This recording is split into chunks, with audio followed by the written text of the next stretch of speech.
Yes, I'll bring you on for the second part because usually there's 3 segments. So the first segment I do highlights from the last game, recaps.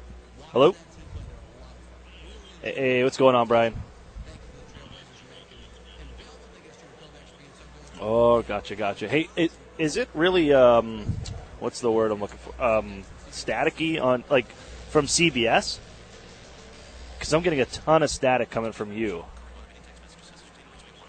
Yeah, because I can't even hear what this guy's saying.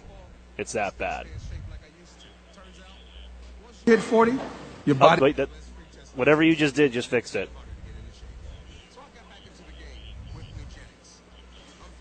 Okay, I was a little worried there. Let's see. Yep, I'm good now. I can hear it clear. I was a little nervous about what was going on, so we usually don't have problems here. All right, let's test levels here.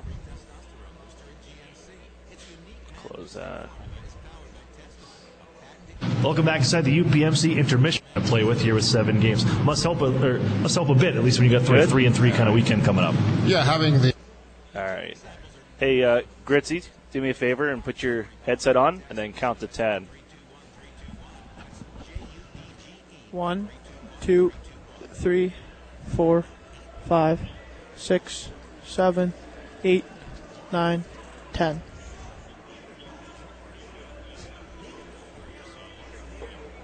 Yes, he is. We're good. Okay, I'm just gonna adjust this a little bit right there. And now give me a 10 count one more time. 1, 2, 3, 4, 5, 6. So yeah, that's 7. a little better too. You're good. Good? Yep. Okay. Okay. All right, let me give you some names here. All right, ready? Rupoli, Garefa, Gentles, Jackeye, Lipinoff, Cameron, Damiani, Petizian, Dickers. Too much. Langdon, Zabrango, Vukovic, Valad, Stepien, McPherson, Morellis, Yancis, Hug, Richardson. Good? All right, cool. Can you give me 5 minutes with push me back 720? Or, sorry, yeah, 720. Perfect. That'll work best. Whoops. All right, cool. Then I'll be standing by. All right, thanks, man. You got both. That's the way to go. I told you that's the best move, man. You'll be set. That mocha will get you going, and then you'll be. By the time we get to the second intermission, you're ready for that Baja Blast. All right, man. Talk to you a bit. See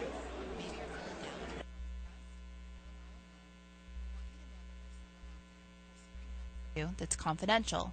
You can call 456-SAFE anytime, day or night, and there's someone on the other end of the phone that will talk you through that. We can help you figure out what your options are. We can help you feel better. And most importantly, you won't be alone. If you're listening to this and you're concerned about a young person in your life, give us a call. Call us at 456-SAFE so that we can talk to you about your concerns about the young person in your life and make sure that you can get them the help that they need so that they can get back to the things that are important, doing well in school, being with their family, and looking forward to a better tomorrow. There's free help for you that's confidential. This is Dr. Mandy Fauble with Safe Harbor Behavioral Health of UPMC Hammett. Are you or someone you know a kinship care family, someone raising another person's child, such as a grandparent raising a grandchild? If so, you're not alone, and help is available. In Erie County, we have a kinship care network under the leadership of Penn State Extension to provide help and support to our kinship families. We connect families with resources addressing legal issues, parenting, stress, and many other topics. The children that you have as your new family member many times have undergone a trauma, and so they need special help so that they can address the issues along the way. So how do we help these kinship families? Well, throughout the year we offer free gatherings and we provide programming for the entire family, and it's wonderful because it's all free. The entire family is welcome to come. We'll even provide child care for the youngest children, activities for the other children, allowing the parents to attend the classes addressing some of the challenges that they will be facing. For more information, contact Erie Kinship Care. There is help available for you. Hello, this is Christopher Couson, captain of the U.S. Brig Niagara, Erie's tall ship. We have a unique opportunity for Erie County high school students, 14 years of age and older, to sail on the ship for 2 weeks for free this summer. This is through Erie Insurance, and we have 20 scholarships. We teach team building and leadership under sail. It is an adventure of a lifetime. To be considered, students complete an application and submit an essay to flagshipniagara.org. We hope that you will join the adventure and sail on Erie's tall ship with me this summer. WRIE Erie and W242CU Erie, a Cumulus media station. CBS Sports Radio 96.3 and 1260.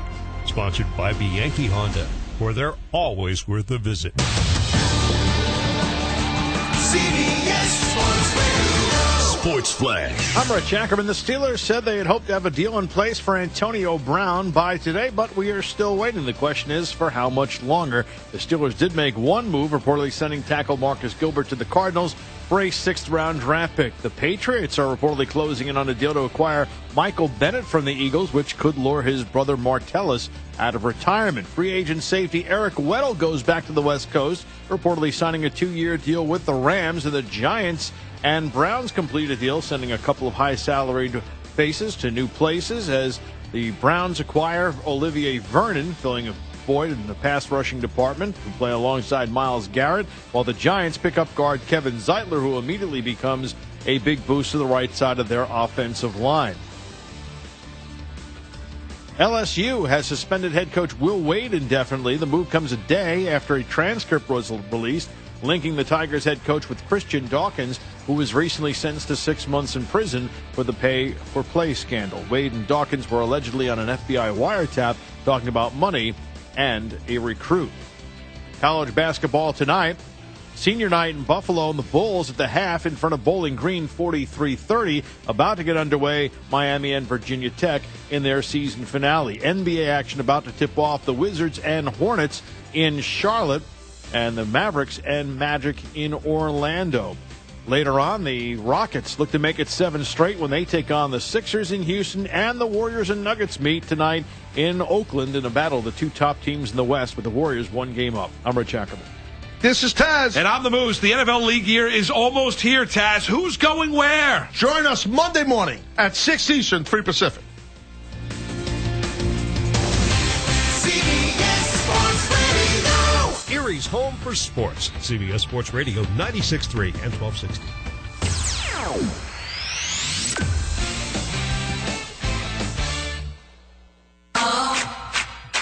He's Bill Ryder, and he's righter than you.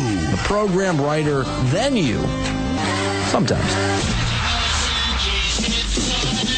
He's a fan. I love sports so much. He's in your face. I will destroy those obnoxiously arrogant, clueless, tone-deaf superstars who are marginal players, good players, made careers, who believe they're Hall of Famers. He's nice. We're nice here, I promise. He's humble. I think I'm usually pretty good here on the show about admitting when I got it wrong. Here's Bill Ryder. What's going on? Happy Friday. Bill Ryder with you.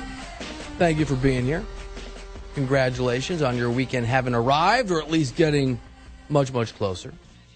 If we're just hitting the airwaves wherever you are, if you're just tuning in, just got done having a really nice conversation with Portland Trailblazers head coach Terry Stotts. If you missed it, if you missed any part of the show, you can always find the podcast of the program at radio.com.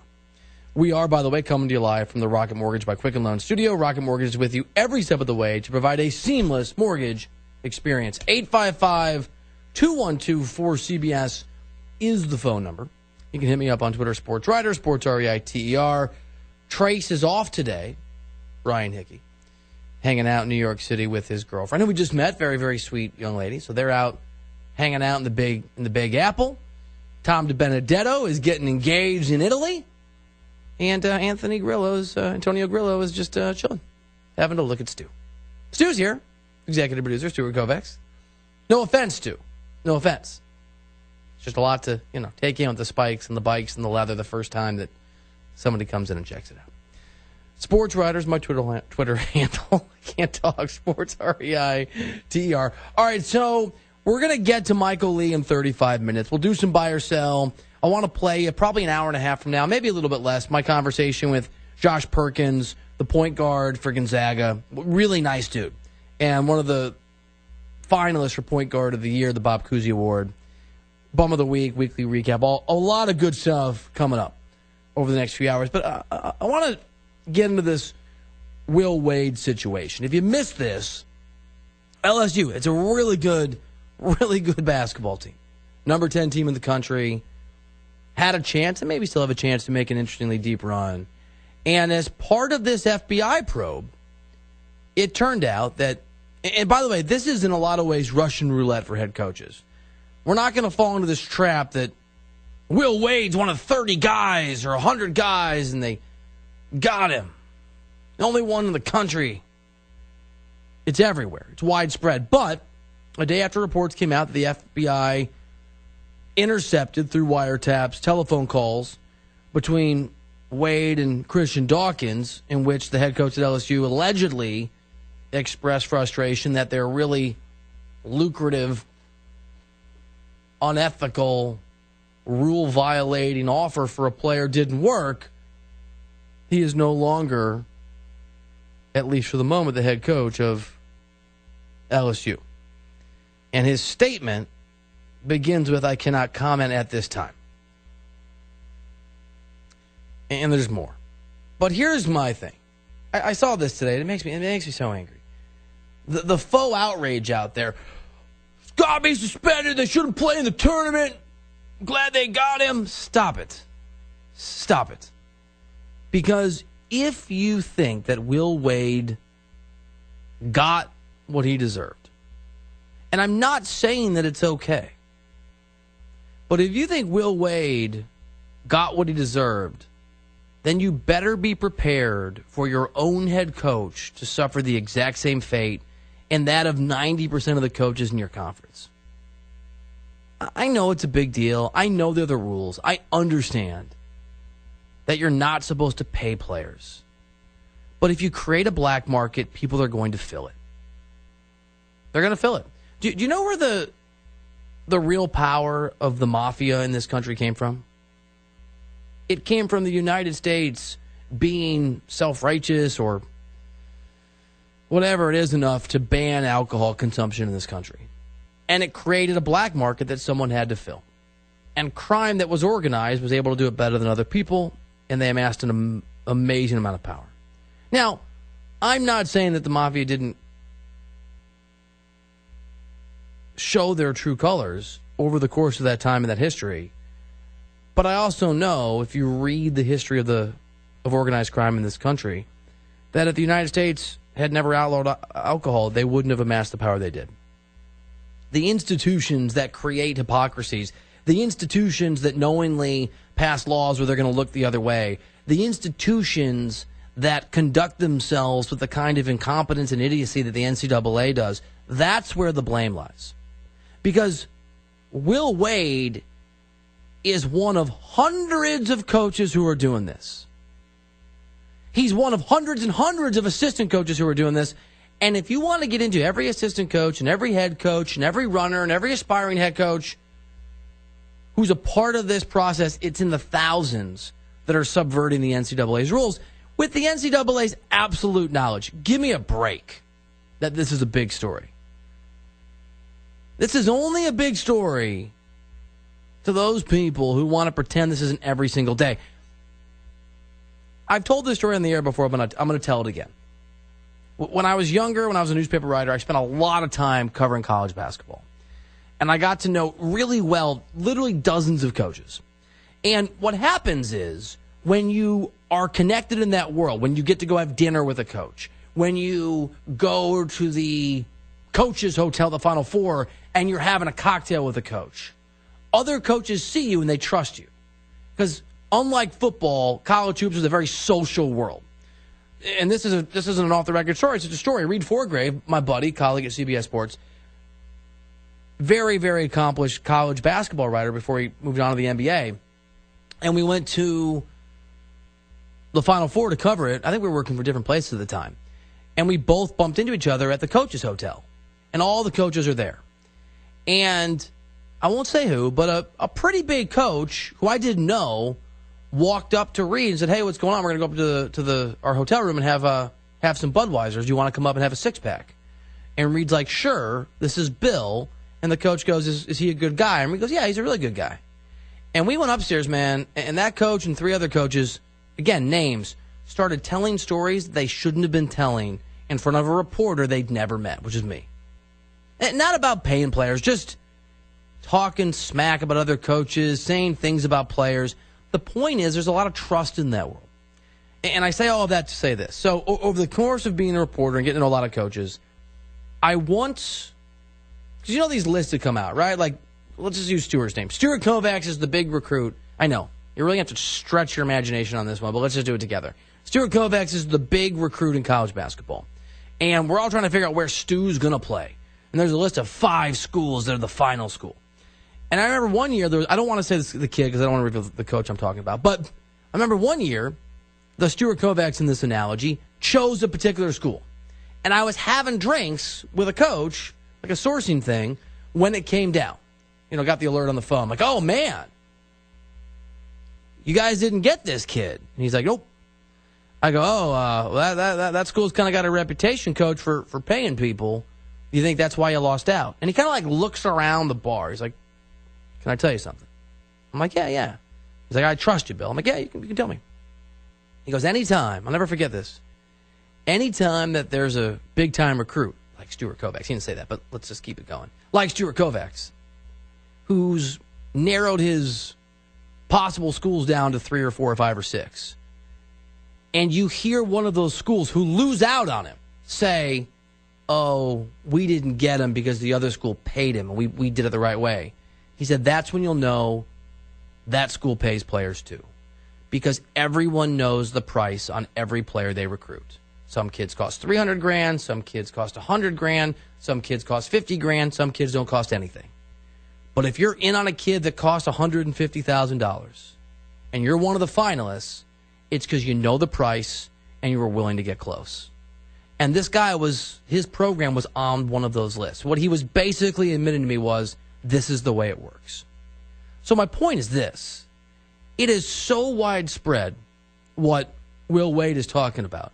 It is so common that before the FBI dropped the bombshell that they were a part of this world and were wiretapping people, nobody would have thought twice about having the conversations Will Wade had. Some of them would have had them with reporters like me, as long as I promise to go off the record, because I will keep that promise when I've made it. This is, and may not be to you, and it's not to me, but I don't blame the coaches, I blame the NCAA. This is the equivalent if you live in New York City and you didn't know, or hell, Los Angeles, Dubuque, Portland, Charlotte, whatever, and you didn't know that the local law enforcement had decided, you know what, we're going to start recording people who jaywalk, and we're going to do it for 5 months, and then we're going to drop the hammer. Can you imagine somebody knocked on your door? We have a warrant for your arrest. You jaywalked 31 times for the last 2 years. We have it on tape. You'd be like, I did. It's against the law, sir. Here's the law right here. I didn't think it was a big deal. You're going to jail, Ryder. I was just jaywalking. And I know that a lot of what are you talking about, bro? Come on, Ryder. Paying kids isn't jaywalking. What do you mean it's not jaywalking? Both are against the rules, and in both cases, people don't take that rule seriously. I jaywalked 6 times today. Here I am, officer. Come get me.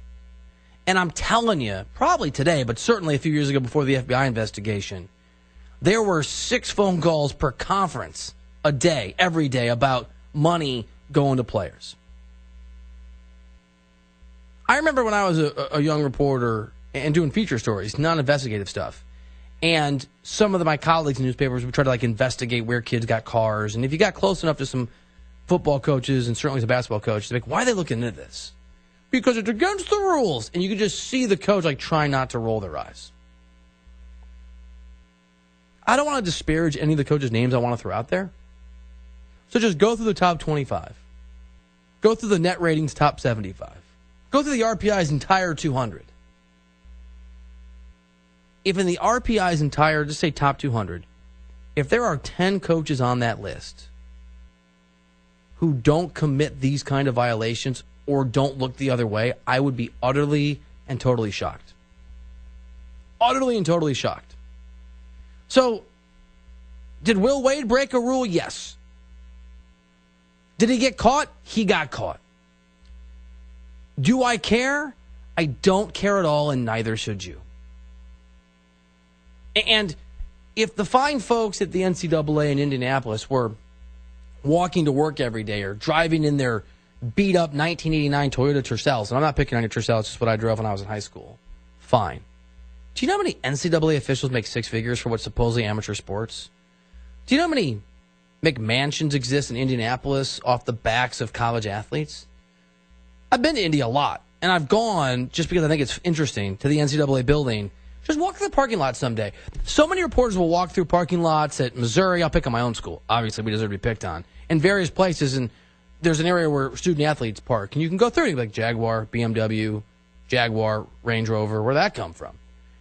Do the same thing at the NCAA in Indianapolis.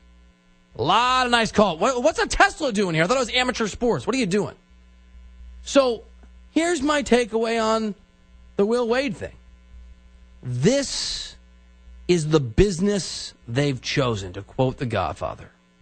This is the deal. I'm friends with, I would say I'm actually friends with 3 or 4 coaches, and I've mentioned them on the air. And I've never asked them whether they commit this, this is part of their worldview, because I don't want to know the answer. Hope the answer is no. But do I actually care? I don't care. I can't give you faux outrage about Will Wade. Brutal for him, brutal for his family, brutal for his age. He's a young guy. He's not, Rich Ackerman made this point. He's not 80. He's not 60. He doesn't have a bunch of money in the bank, most likely. Terrible for his team and his program.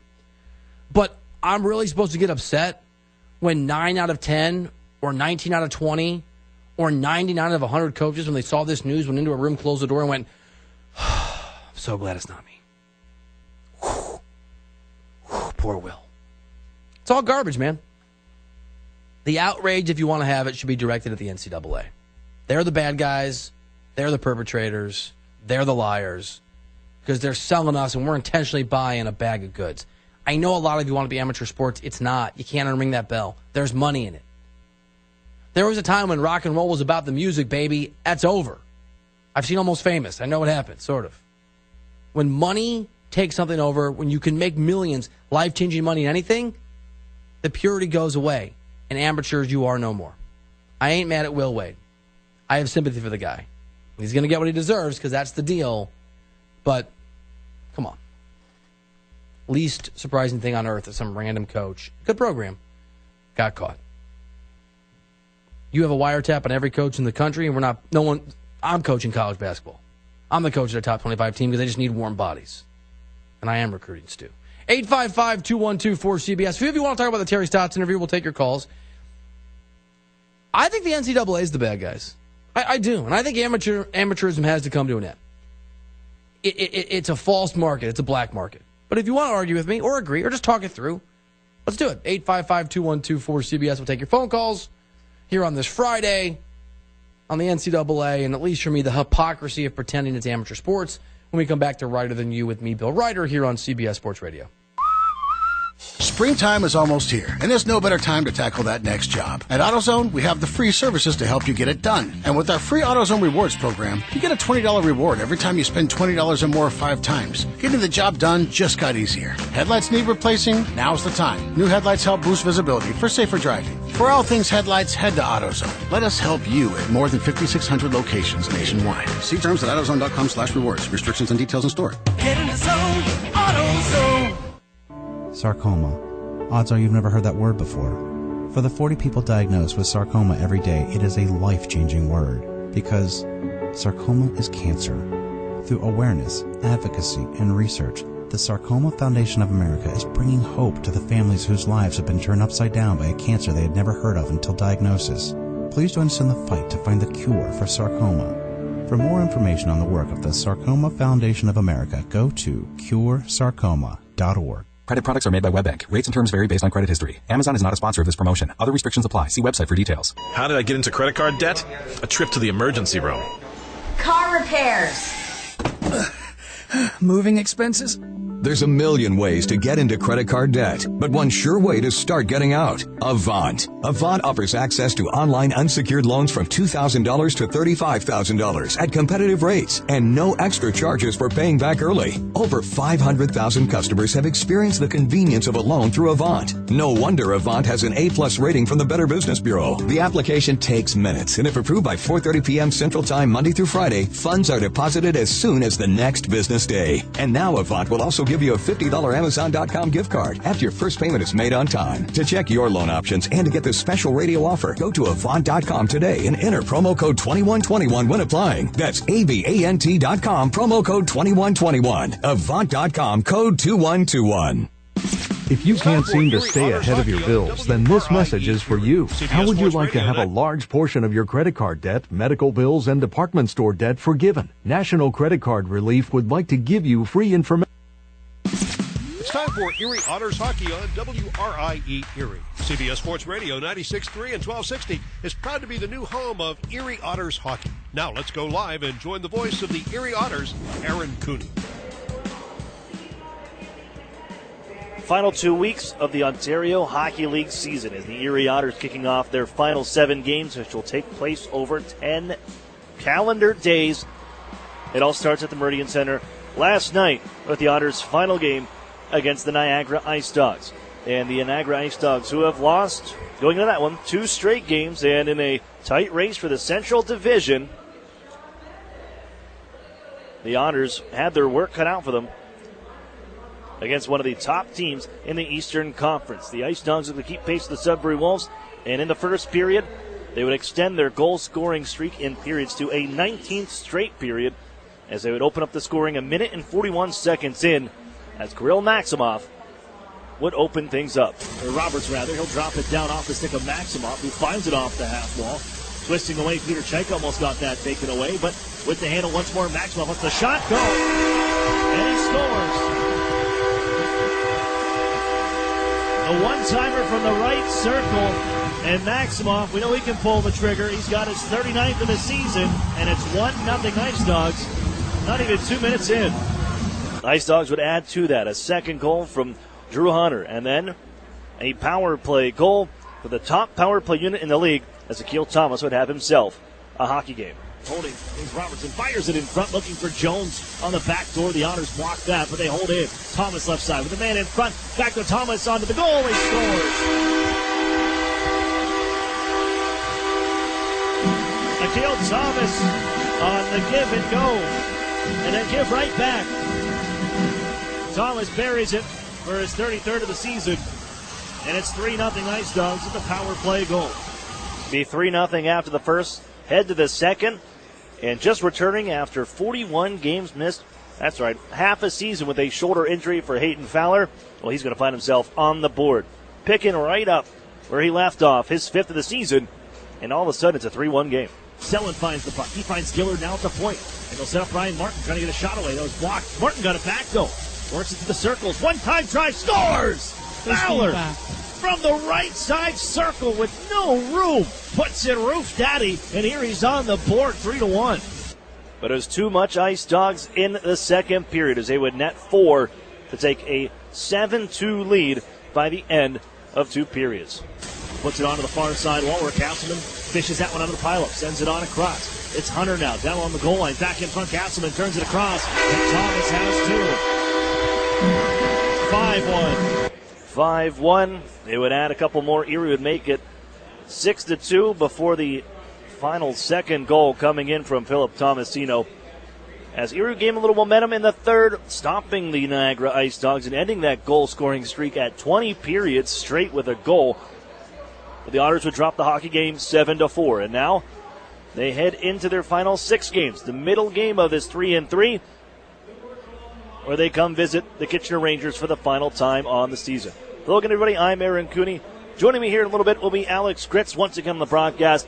We get lots to go through as the Otters in their final visit here to the Odd to take on the Kitchener Rangers. That's up next. You're listening to the Erie Otters Radio Network on CBS Sports Radio 96.3 and 1260. Okay, we're going to keep this quick. Because at Blaze Pizza, artisanal quality at crazy fast speed is what we're all about. Fresh dough made from scratch daily. Walk the line and choose any toppings you'd like. It's all one price. Then it's just 180 seconds in our blazing hot oven For fast bar perfection. That's Blaze Pizza. Sound good? Then come check us out and build your own pizza at Blaze Pizza. Peachtree Square in Erie. Together, Highmark Blue Cross Blue Shield and AHN St. Vincent Hospital are collaborating for cancer breakthroughs. We're sharing insights to help improve treatment times and results for you and your loved ones. For certain types of cancer, radiation treatment times have been cut in half and achieved the same level of success, exposing patients to less radiation and giving them a chance at a quicker recovery. Highmark and AHN St. Vincent. Together for health, together for you. Visit togetherforerie.com to learn more. Introducing the 2018 Mitsubishi Outlander Sport. You can buy now for only $17,988. The Sport has available features such as 7-inch touchscreen, rear view camera, Bluetooth, and of course Mitsubishi's 10-year, 100,000-mile warranty. Or buy the family-friendly 2018 Mitsubishi Outlander for only $19,988 or get 0% financing for 72 months. This 7-passenger top safety pick is designed to keep you and your family safe and financially sound. So we dare you to compare the 2018 7-passenger Mitsubishi Outlander that you can buy now for only $19,988 or 0% financing for 72 months. Also, come see the exciting lineup, including the all-new Eclipse Cross, only at Interstate Mitsubishi, 1/2 mile south of the Mill Creek Mall on Route 99. Discounts include $500 dealer APR cash, which requires financing for dealer interrig lending service. Prices prior to tax, title, and license. Discounts may not be combined with any other offers. 0% available with approved credit for 72 months through dealer and indirect lending service that cannot be combined with discount. The new home of the Erie Otters, WRIE Erie, CBS Sports Radio 96.3 and 1260. Welcome back here inside the Kitchener Memorial Auditorium. I'm Aaron Cooney, and joining me on the broadcast once again, Erie Otters forward Alex Gritz will be here providing the color commentary. Gritzy making his debut last night, and if you're up for it, I'll have you here the rest of the way out. So great to have Alex join us here once again from a building you're pretty familiar with. You played here in a few games in your minor midget year with the Waterloo Wolves. Any memories, best memories from this rink, whether it's even back before, and you were talking to me before at a playoff series. It may not have been in this building, but downing a London team, which Erie also loves. Erie fans love hearing anytime in the London, anybody from London is losing hockey games. Right, yeah. I mean, I have a lot of good memories in this town. It was the first time I'd moved away from home to play hockey, and, I got drafted in the OHL, while I was playing here in Waterloo, Kitchener area, and, I have a lot of memories of, on Friday nights, coming to games here. I really enjoyed watching, OHL hockey here, and, when my dad came up, we would go to games together, or, I would go to games with one of my friends that lives in the area. But, definitely have a lot of memories in this town, and, hopefully that, we can have a good night tonight. Well, they've had 2 previous good nights here in this building, and you were a part of them, picking up 2 wins in this building. The Otters taking the season series right now, 3-1, coming up with the final 2 matchups. This one here tonight, and then Wednesday at the Erie Insurance Arena. But 2-0 in this building. Last time out, February 12th, a 5-4 shootout victory for the Erie Otters against the Kitchener Rangers. And although it's a bit of a different look for Erie when you're looking at what's available to you, but the Otters need some points. They got some help last night because the Windsor Spitfires lost to the Owen Sound Attack 4-3 in regulation as well, that's an even bigger part of it. So no points exchanged. Still 2 points behind the Windsor Spitfires as games continue to run out. But Erie can still control their destiny here, and these will be a couple big hockey games moving forward. 3 opponents, 6 games. A pair against the Rangers, a pair against the Steelheads, and a pair against the Guelph Storm. So here tonight, let's look at our Marsh to Marsh Real Estate Services lineup as Cole Ceci once again between the pipes for the Erie Otters. His 8th straight start for Erie with Daniel Murphy unavailable. In a backup role he will go, but Ceci getting the net for the Otters to start here once again. He was chased last night after 2 periods, and in came Daniel Murphy. He only saw 6 shots, but it's Ceci's net here tonight. Scratches for the Erie Otters include number 13 Elias Cohen, number 49 Luke Beamish, number 74 Noah Sador, number 77 Maxim Golan, and number 96 Alex Gritz, who's joining me here in the booth this evening. Our UPMC injury report. We'll see, a handful of bodies on it. Luke Beamish is still recovering from an upper body injury. Back with the team as he rejoined the Erie Otters last night. Joined us in the press box, too. But out once again for the Erie Otters here. Max Golod is out ill. Did not make the trip. And Alex Gritz is out with a shoulder injury, but will be here in the booth with us moving forward. Across the ice, the Otters are going to see Luke Richardson, February's goaltender of the month for the Ontario Hockey League. 24-19-2-1 his record. 3 shutouts, a 3.57 goals against average, and an .888 save percentage for the 19-year-old out of Barrie, Ontario. 2 scratches for the Rangers, both to injury. Carter Tresser is out with a concussion, and Eric Guest is also out with an undisclosed injury.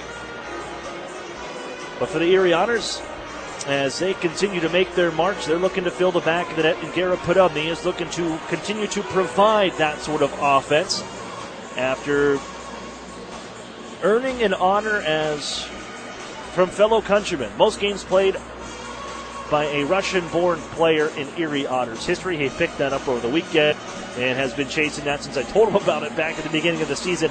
Hasn't missed a game all year, Garrett Podubny. Picked up another multi-point game last night for the Erie Otters to add to his tally in that department. He leads the team in scoring now with 56 points, 27 goals, 59 assists, as Garrett Podubny on the year added his 14th multi-point hockey game out of the 62 Erie has played so far. And I caught up with him before the game here this evening. We'll chat with Garrett Podubny when we come back. You're listening to the Erie Otters Radio Network on CBS Sports Radio 96.3 and 1260. Jerry just gradually got worse and worse. Our doctor said the only thing that could save you is a live donor. Karen's husband Jerry had end-stage liver disease and needed a transplant. Our oldest daughter said, "Dad, I'm a match, let's do this." UPMC is the only hospital in the region that does living donor liver transplants. UPMC saved all of our lives. My girls still have their dad. I still have my sweetheart. I didn't choose to have my liver fail. I did choose UPMC. Every time you enter the doors at New Motors, you're guaranteed to find the most experienced team in town. They understand the value of teamwork, provide great customer service, fight to get you the best price, and at the end of the day, outstanding customer service is our goal. Only at New Motors. When you visit, remember, tell them Larry sent you. Over the years, technology has greatly improved the productivity of the business office. From faxes and copiers to multifunction printers, now we just don't know how to get things done without them. That means you need a reliable printer copier and a dependable service plan. That's why you should trust Cooper Business Machines. They are Erie's only authorized dealer for sharp document systems. And most importantly, they'll maintain your machine so that it continues to, well, work. Just like your car, it needs regular maintenance and parts need to be replaced regularly. If your copier isn't properly maintained or you're not getting toner in a timely fashion, then you've been reminded of what it's like to work in the dark ages. Don't wait any longer. Your business requires dependability. Shouldn't you expect the same? Cooper Business Machines, Erie's only authorized sharp dealer and service provider, helping you get back to business since 1980. Online at cooperbusinessmachines.com or call 456-7585. The new home of the Erie Otters, WRIE Erie, CBS Sports Radio 96.3 and 1260. Welcome back inside the Erie Federal Credit Union pregame show. Aaron Cooney here, joined this time by Erie Otters forward Garrett Podubny. And Garrett just hit a pretty big milestone when you look at import players for the Erie Otters, and specifically looking at Russian-born guys. You take over the lead in Russian-born forwards and Russian-born players with games played, passing Nikita Alexiev. When you hear that mark, and I know you were chasing since the beginning of the season, you haven't missed a game all year. What does that mean to you when you sit here in 3 seasons with the Ontario Hockey League with the Erie Otters? Yeah, obviously means a lot. Very proud. It's a really good league. It's always fun to make history, in an organization like the Erie Otters. And Nikita was a really good player, and yeah. Do you ever, guys that you look up to, I think before we've talked about Alex Ovechkin, but when you see some of these other guys that have made their way through the Ontario Hockey League, are those other, guys that you look up to and say, I want to make my mark just like them? I don't know. I can't really pick a certain guy, but like every person is different. Every career is different. So I'm just going with my career and just focusing on myself. Well, you lead the team in scoring, and you're obviously off to a great year. 2-point night last night for another multi-point game. How have you seen yourself grow in the offensive side to be relied on as the go-to guy for this team ever since the trade with Kyle Maximich departing? Even coming in, it was you and Kyle as the leaders and the guys who are going to put up the points, and now here you are leading the way. Yeah, like I said before, I'm a third-year guy. It's time to take charge, time to take lead, and it's always good to get points, but at the end of the day, we focus on the team effort. We want to win, and we'll make the playoffs, and points will come with that. They're just a couple points out now with the postseason, and it seems like every game's a playoff game for you guys.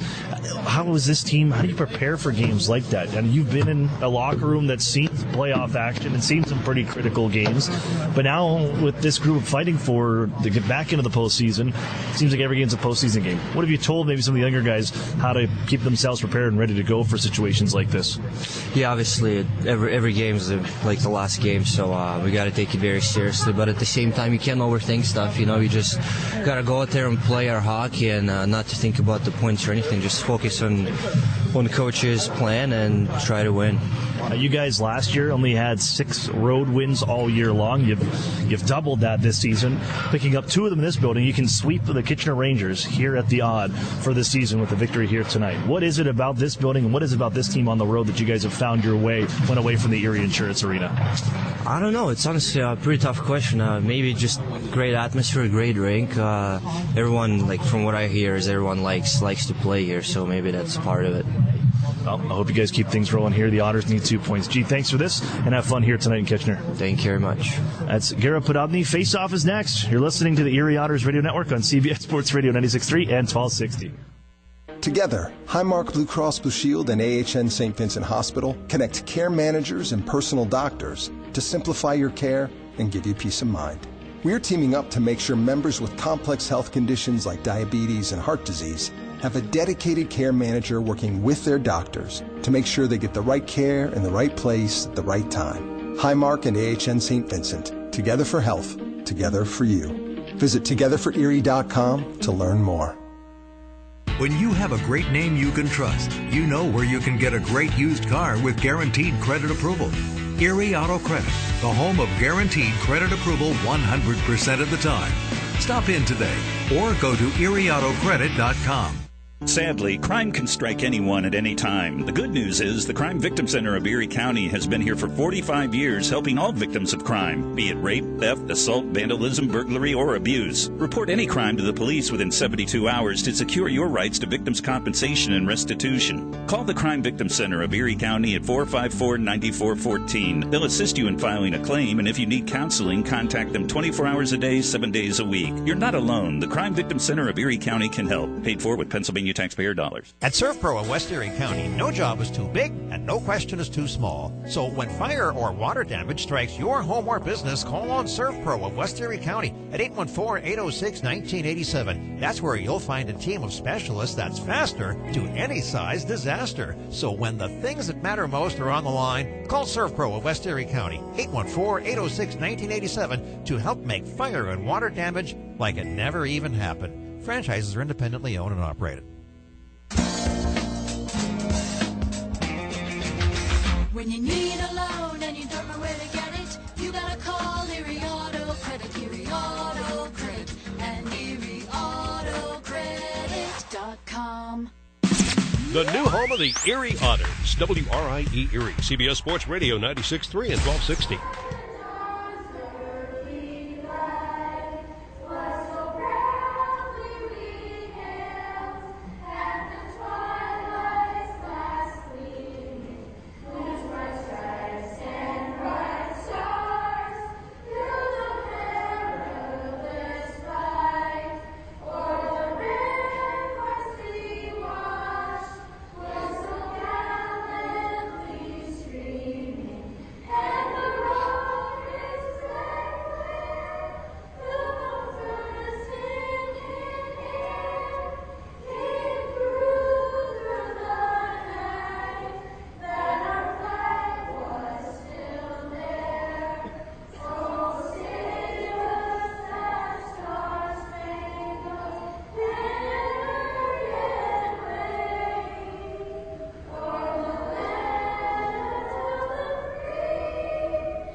Good evening, ladies and gentlemen, and welcome inside the Kitchener Memorial Auditorium, where tonight the Ontario Hockey League presents the Erie Otters visiting the Kitchener Rangers. Hello again, everybody. I'm Aaron Cooney. Alongside me, Erie Otters forward Alex Gritz. Joining us on the broadcast is Erie with their final visit here into Kitchener and looking to take this season series. This is a group that was swept last year by the Kitchener Rangers, and that team that went all the way, really, the distance to double overtime. Game 7 against the Sault Ste. Marie Greyhounds in the Western Conference Final. Unfortunately, falling in that hockey game. And swept the Otters in 6 games last year. Here, it's the Otters' turn with the shoe on the other foot. And could pick up their 4th win against the Rangers on the season here this evening. The Otters will go with Cole Ceci, 7-13, 3-0, 4.42 goals against average and an .870 save percentage, making his 8th straight start. Luke Richardson across the ice at 24-19, 2-1, 3 shutouts on the year, and 3.57 goals against average and an .888 save percentage on this season. February's goaltender of the month in the Ontario Hockey League as we get set for face-off here tonight. Gritzy, you've been in this building a few times. We talked about your history a bit here, playing in minor midget in the Waterloo region. What's it take against this Rangers team? You've seen a lot of them. Yeah, they're a good team. They're a fast team. We're going to have to come out like we did in the 3rd period last night against Niagara to have success. We're going to have to skate and move pucks quick and play fast. And the Otters get working here just seconds into the hockey game down on the near side corner as Matthew McDougall is sent down to the ice on the near side. Spiked out to center ice by Jonathan Yancis, and the Otters go to regain this one back in and rattle it into the zone again. All the way around the boards to the near side wall and at the half wall. Flip towards neutral ice. Nice play by Jack Duff to pick it off the boards and swung back in by Hoffman. Erie will go for a change 40 seconds in. Game 2 of a 3-3. Game 2 of 7 games in 10 days for Erie. But here comes Kitchener down the right wing side. Greg Morellis, rich shot, and that one deflected by Curtis Henry out of play. 48 seconds into this hockey game. Second game, middle part of a 3-3. A long stretch for this group. And Gritzy, this team, even last year, you guys faced a handful of 3-3s. How difficult is it? Is there a game that you like the most out of it when you're looking at what you got to go through over the course of 72 hours? Yeah, you know what? They're all tough, but it's you can't use that as an excuse. You just have to take it one game at a time. You got to make sure you're taking care of your body too, replenishing with good food and water. So, but I think like I said, you just got to take it one game at a time, and you can't really worry about the schedule because it's out of your control. And the Otters poke it into the zone, Emmett Sproul. And then on that right wing circle, trying to pull the trigger was Peter Chunka. Loves playing these Kitchener Rangers. 7 goals and 9 points against the Rangers. He's got the puck once more, cruising through neutral ice. Walks across the zone. Look out, check up coming. Hit by Stepien. Going to lose the handle as Chunka got his head up at the last second, or else he cutting through the middle of the ice. We got laid out. Loose into the Erie zone. Here's a shot kicked out by Ceci. Look out on the near side post after the bounce off the end boards. Ricard Hugg, the captain, denied. As he sends it just wide here, got to stick in there just in time. Dump back the other way. Donovan Zabrango, 2nd round pick, 40th overall, picked by the Rangers in 2018. And then out ahead into the Erie zone, they quickly counter back the other way. And Reed Valad on the right side has it poke checked by the Otters. Garrett Podubny will hoist this off the glass, and on out to center ice it goes. Regained by Kitchener, and back into the zone, left wing side they come. Reed Valad at the left wing circle. They give to the point, hold, wrist shot, save made, rebound, loose in front, and the Otters on the back end just swipe it back the other way, and it slides for an icing call. 2 minutes and 12 seconds in, as the rebound sat right in front of goaltender Cole Ceci. Jake Golden and Brendan Kishnick team up to make sure that one does not cross the line. As we saw in that last play, Cooney, we have to make sure we do a good job of boxing out in front of the net. We can't let them get traffic to the net so our goalie can see the puck. You guys did a great job of that the last meeting, February 12th against them, and holding the big boys really off the score sheet. Out of their leading scorers in Yancis, Hugg, Damiani, Garefa, and Morellis, only 1 assist out of them.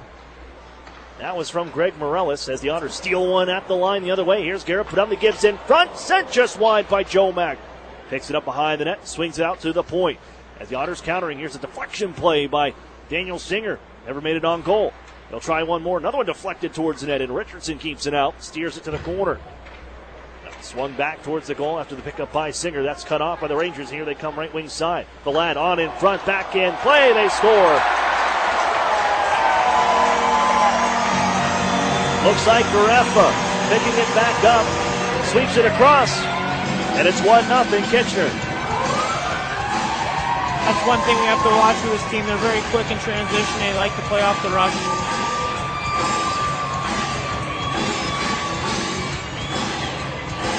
And off the rush they do it. They find that late man. The Otters didn't get back to get that center lane drive. And then Garefa gets just enough of it on the back end. 1-0 Kitchener.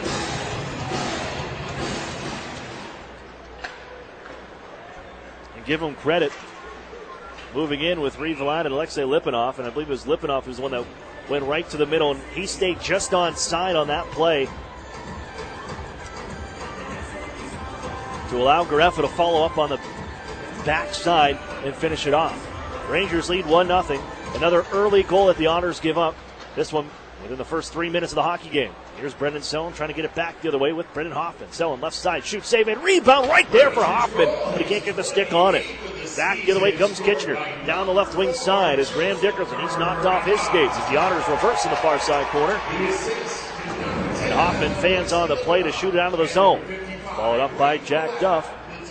And Duff, nice pass ahead to D'Amato into the zone right side. Hit shot, save, made a rebound. Hoffman after it. With Brendan Selin, Daniel D'Amato, Brendan Hoffman. These guys have had some great chemistry over the course of the season. As a man wipes out along the near side, still able to move out to center is Dickerson. The Otters, though, reset, and Hoffman rattles it off the glass back in deep. Richardson settles it down, the goaltender. And now ahead for Greg Morales on a 15-game point streak coming into tonight. That leads the OHL right now as the longest. There's been 2 19-game point streaks. One of them to Jason Robertson of the Niagara Ice Dogs. The other to Hugo Lavinis of the Sarnia Sting as Erie turns it over after line. We'll find it out of the near side corner. Henry battling away against Greg Morales. Shoves him towards the wall. Found by Yance. Is trying to power his way in front. Poked off the stick. Morales has it. Trying to fish it out towards the front of the net. Bouncing around at the circle. Emmett Stroll can't clear. Morales back to it. Poke check by Yetman. And Erie out ahead. It won't get as far as the Kitchener Rangers line before Morales. And the blue shirts take it away. Rangers back into the Erie zone. The near side corner, Jonathan Yancis. Up the near side, leads the team in goal scoring. 42 on the season.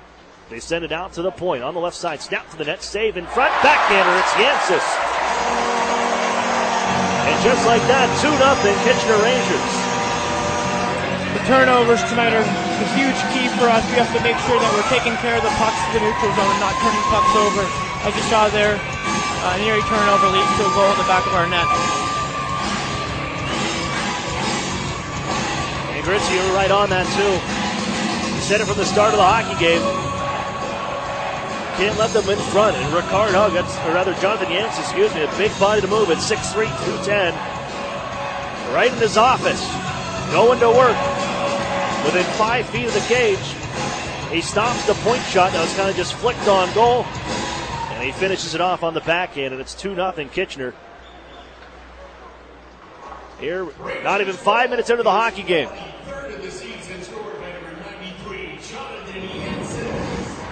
As the whistle sounds, back to Erie Ice we go on an icing call. The clock just ran an extra 4 seconds off. I don't think they heard it as the goal announcement was going on, the cheer in the crowd. But we lost 4 seconds on the clock. Face off to the right of Cole Ceci. 4 shots apiece here, but it's the Rangers who've been able to find them and put them across the goal line and through the goaltender Ceci. Brian Stepien with the handle, gives across the zone. Zabrango tucks it in front, look out. Hug trying to get it towards the goal. That one blocked by Peter Chaika. Rangers back to the biscuit in the Erie zone. Sent for Zabrango on the right side circle. Comes down to the goal line, wheels behind the net, has Damiani there. And now once more Stepien controls the former Saginaw Spirit, tucks it down the wall, and it's going to be poked away by the Otters, and they break out ahead. Hayden Fowler for Peter Chaika, but Erie's offside on the play. They just couldn't settle down that pass right at the Kitchener line, and results in an icing call. 14:38 to play first period. 2-0 Kitchener Rangers as they jump ahead here early.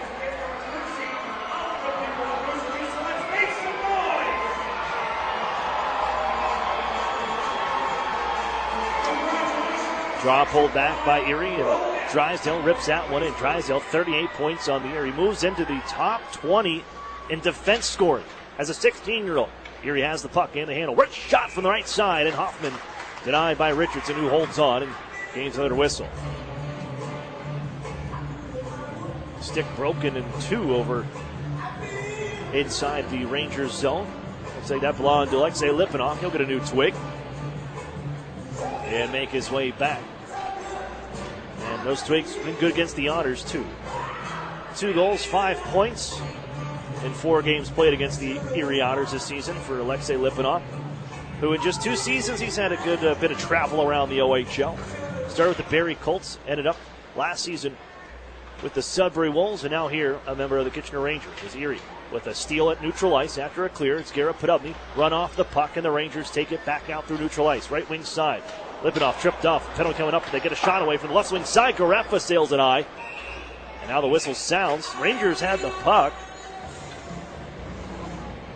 But looks like Erie's going to the penalty box, and that's it. Yeah, and Cooney, that's another example of us taking care of pucks and not turning them over at the blue lines. That leads to a penalty, not in our favor. Ryan Martin for tripping is the call. Caught up with the legs of Alexei Lipinoff. And the second-ranked power play unit in the league takes the ice at 27.1%. Erie held him 0 for 2 the last visit here. As it's sent out ahead. Oh, look out. Headman pass. Damian in alone. Save made on the wrister. Follow-up shot. Cece makes 2 great saves as he robs Jancis from the right circle. Here's Morellis once more. Down low and then quickly back up for Greg Morellis. Takes it down to the corner. Bouncing puck in front. Hug. Jancis crashed the net. And it's Joe Mack finding it. And he'll rip it off the wall and down the ice. Those are 2 big boys in front of the net. Ricard Hug and Jonathan Jancis. Hard to move those two. Speeding back the other way, though, is Garefa, who has played in over 200 consecutive games in the OHL, but he lost the puck, and Curtis Henry will drop it 200 feet the other way. He'll try once more from the right wing side, and it's Morellis. He can put on the Ritz, too. He wheels into the zone, puts a backhander towards the net. Save made, Cece on the shoulder, and they reset after the rebound. Garefa, center point area. A slash man. He can play D, he can play forward, whatever he wants. Here's a wrist shot from the circle. Save Cece, and Erie grabs the rebound. And they'll snap it down the ice. You're doing a really good job of clearing pucks on that penalty kill, getting the pucks out of trouble in front of their net. 45 seconds left in the kill now. Ryan Martin in the box for tripping. And the second unit coming on here for the Rangers. They'll leave it right side as going to chase behind the net was Vukojevic. Erie gets there first, but Lipinoff holds in. Tapped along the near side as Ryan Stepien trying to dig it out. 2 white shirts there, and it's the Otters prevailing with the handle. And they'll drill it down the ice once more on the clear. 20 seconds left in the kill. And out to center ice. Here they come with Vukojevic. Gives left for Reed Valad. He'll have to pick it up off the wall. Dish back down low. Drysdale there. Nice move to gain possession, but Vukojevic stays on top of him. Battle behind the Erie net. 8 seconds left in the kill. Squirts loose to the near side corner. Peter Chika is there. He'll headman this one for Jake Golden jumping into the rush. He'll backhand it in just from that blue line, and out of the box comes Martin. Erie's killed off the first one for the Rangers. But it's 2-0.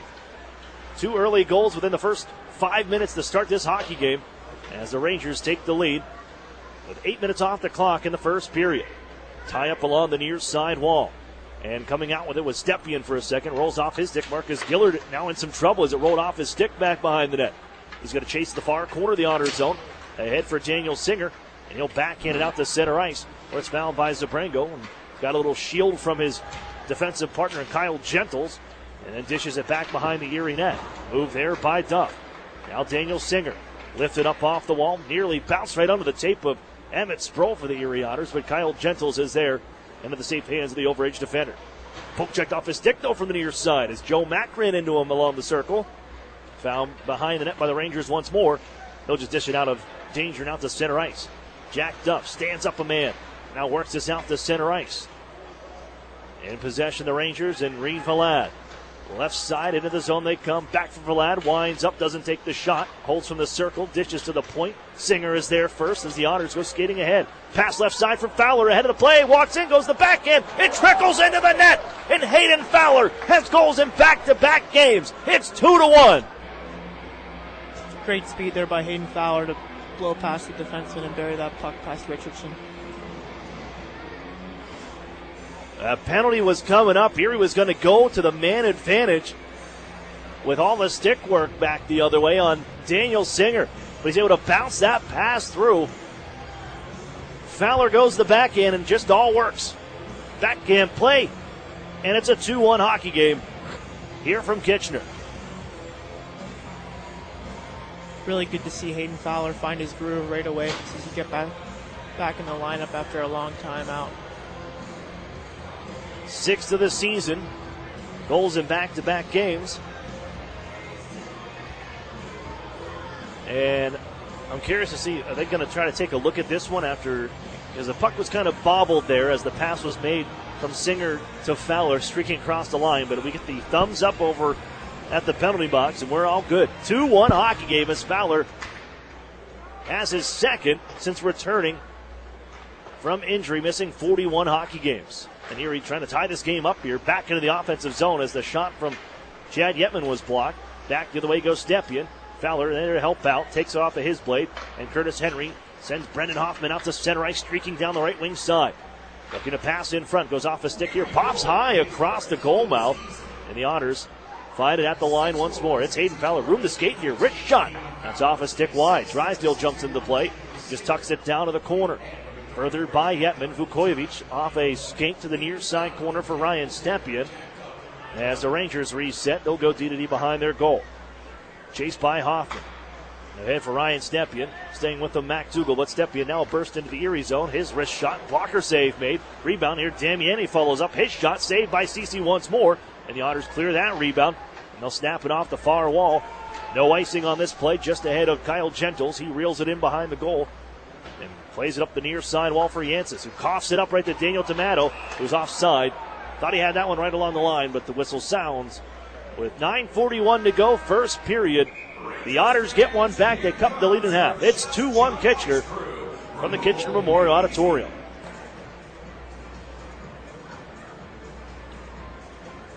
Otters fans, remind you that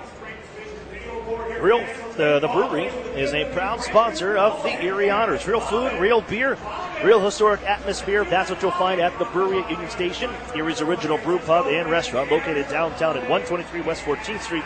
That's the brewery, proud sponsor of the Erie Otters.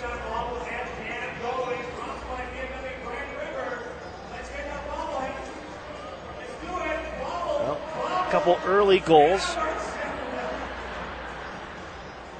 as the Rangers open things up at 2:51 on the Garefa goal. And then follow that up under 2 minutes later with Yancey on the board.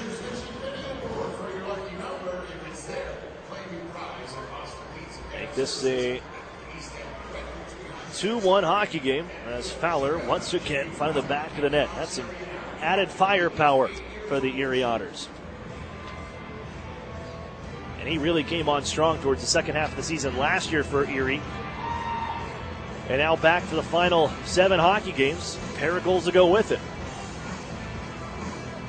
Shots 11-7 in favor of the Kitchener Rangers here through the first half of the first period.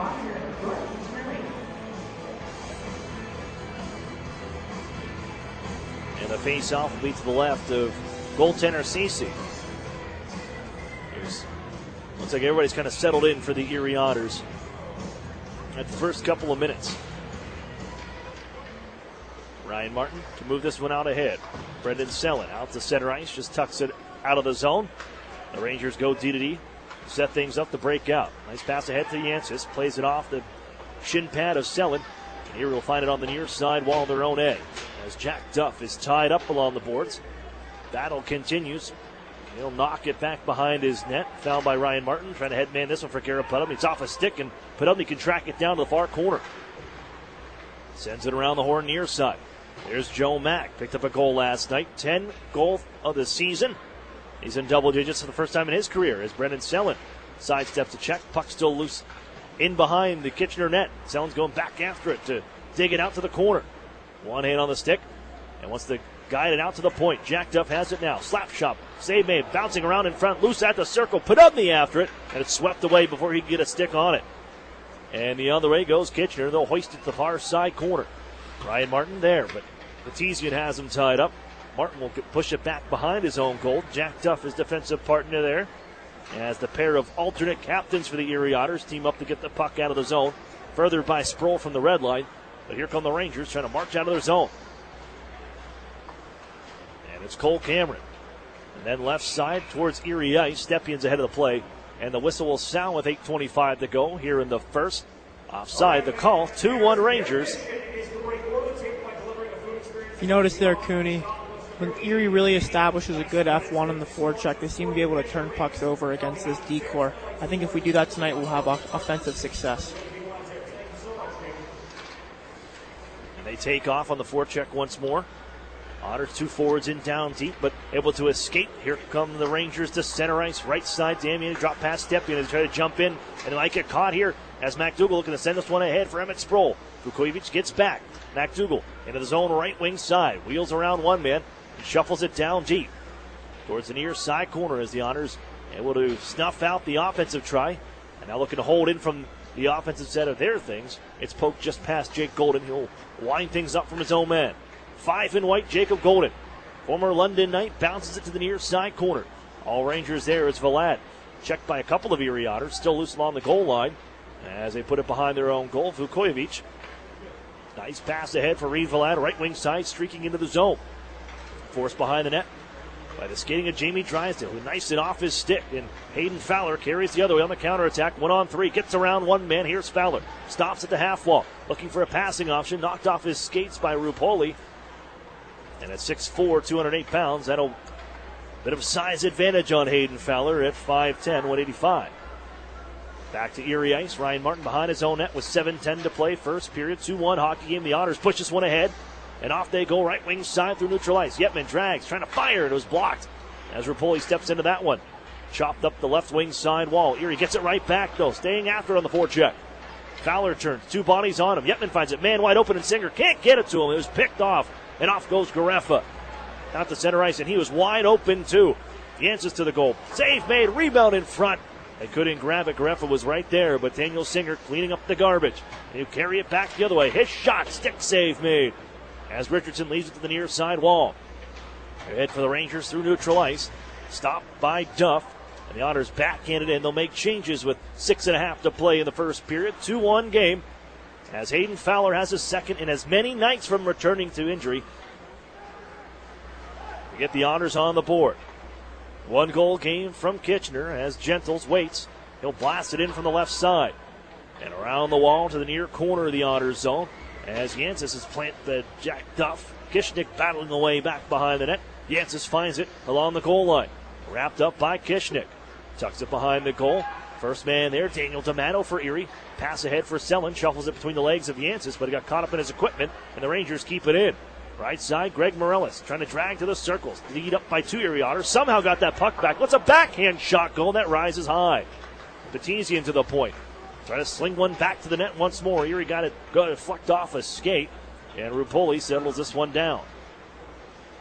5:35 to go. Rangers from their own end. Aaron pass here. Erie can jump on it. Right side. Brendan Hoffman into the zone. From the circle. Rush shot. Oh, he can snap it too. Better save by Richardson. Settles along the near side wall and pushed out to center ice by Kitchener. Jacked up. Hands off back to neutral ice intended for Hoffman and ends up back on the stick of Duff after the clear. Looks for Garrett Podubny in his own end, but that one escapes him, and the Rangers after it in Erie territory. Along the near side wall. Lipinoff sends it back around the boards. Reversed again for Lipinoff. Now a foot race towards the Erie bench where Garrett Podubny gets there first. He'll skate this one into the offensive zone left side. Jams on the brakes. The blue shirts able to get in positioning right now as Erie sends it right side. Shot on the way. That's stick broken for defenseman Curtis Henry, but it stays inside the offensive zone here.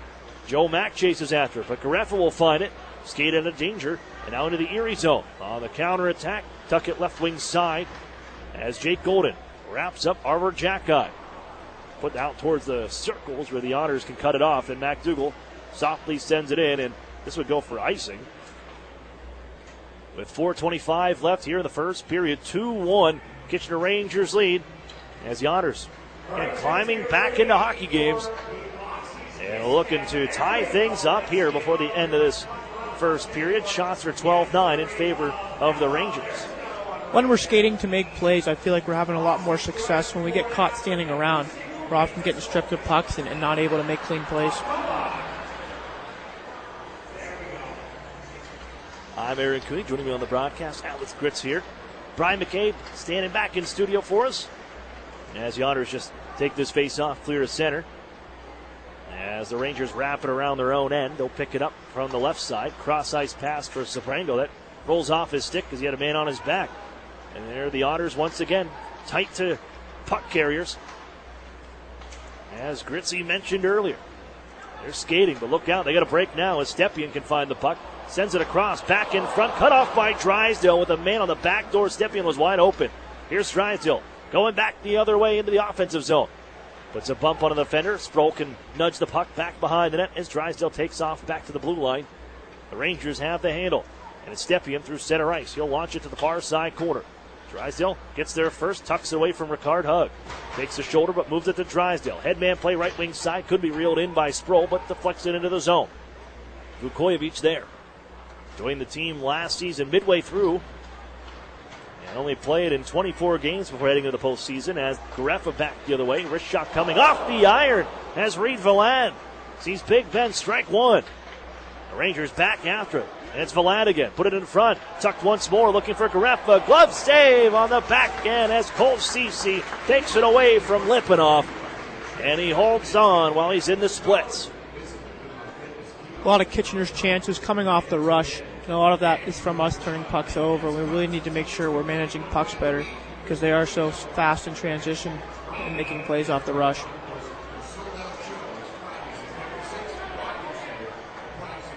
Face off is to Cece's right.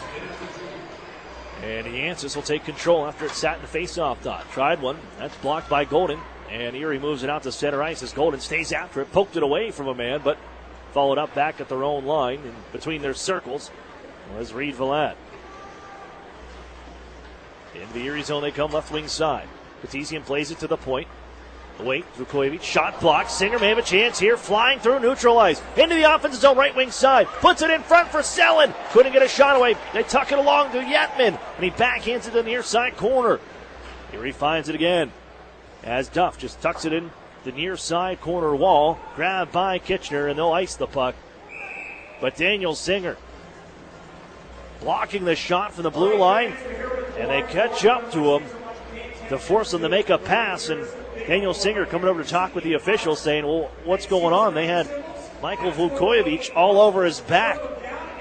Another half a step there, and he almost had him.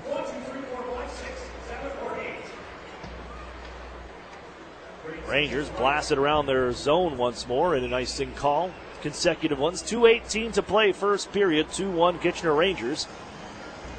As Erie's really settled into this hockey game after the first 5 minutes or so.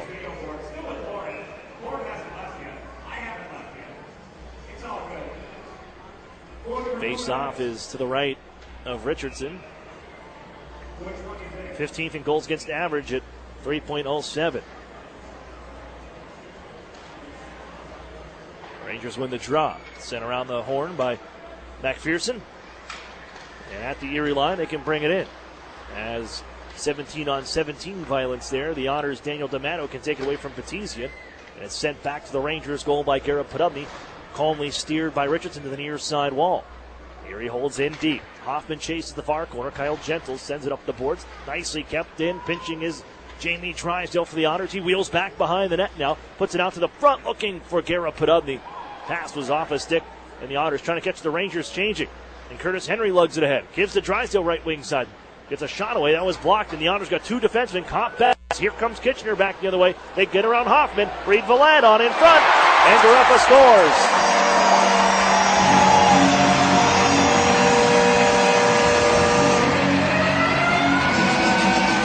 Joseph Garefa with his second of the night. And with a minute 32 left in the first period, the Rangers go back up ahead by 2. As you see there, Brendan Hoffman gets caught backwards, a forward playing defense, and that's often very hard to defend a one-on-one, especially when you're not used to doing it.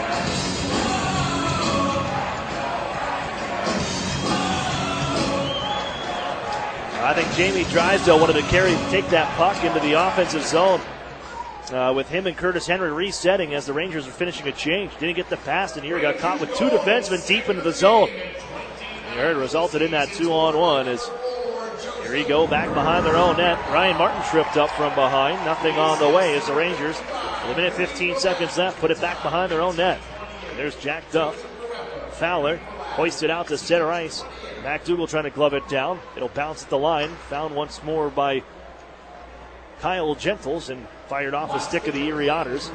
And then backhanded in from center end by McDougall. Donovan Zabrango there. Hit by Hayden Fowler. Tucked behind the goal. Now sent on to Lipinoff at the left circle. Cross ice play, and here comes Vlad speeding into the zone once more. Looking to put it out in front. Deflected wide by Jack Duff as guess who? Gareffa was on that backside looking for it. And Gareffa, he's got points in 11 straight hockey games now. As Erie skies at the line, but not out. Vukovic on in front. Gareffa trying to get around him, and he's hit by Duff. With half a minute to play, Hayden Fowler flips it out to center ice. And it's settled once more by Cole Cameron.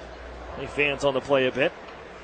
Cameron, a free agent signing of the Owen Sound attack. Holds now and backs up behind his own net. Takes a gander at the clock. 15 seconds left to go. 3-1 Kitchener as Gareffa, who opened the scoring in this period, appears he will close the scoring on the period. As they still hold behind the goal, just keep away and they'll run down the clock. As the buzzer sounds and also the siren.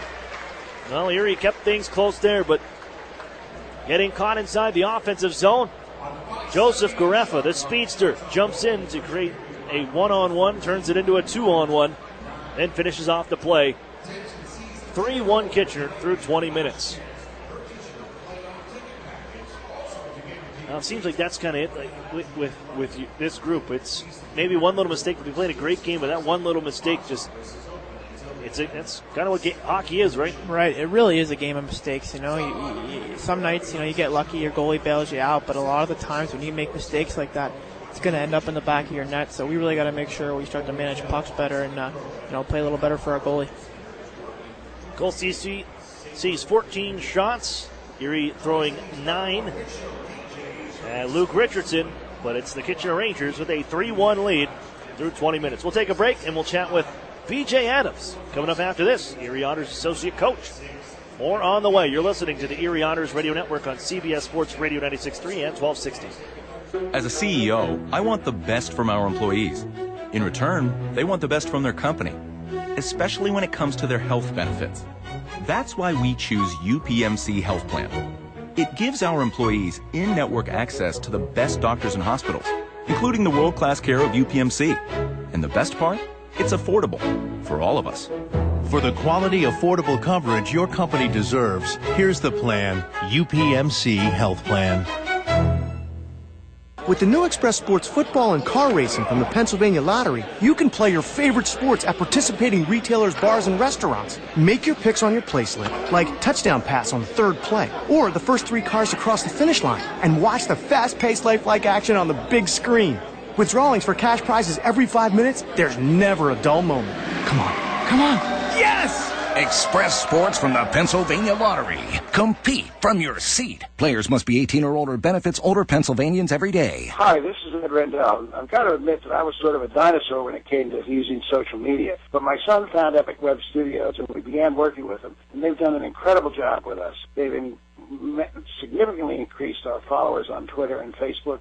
They make sure that we put up the right things. They capture every good thing that I've said or done on TV and get it out real quickly. And it's been just a revelation to me, and they've been tremendous to work with. Don't be a dinosaur. Call or text Epic Web Studios at 814-746-6987.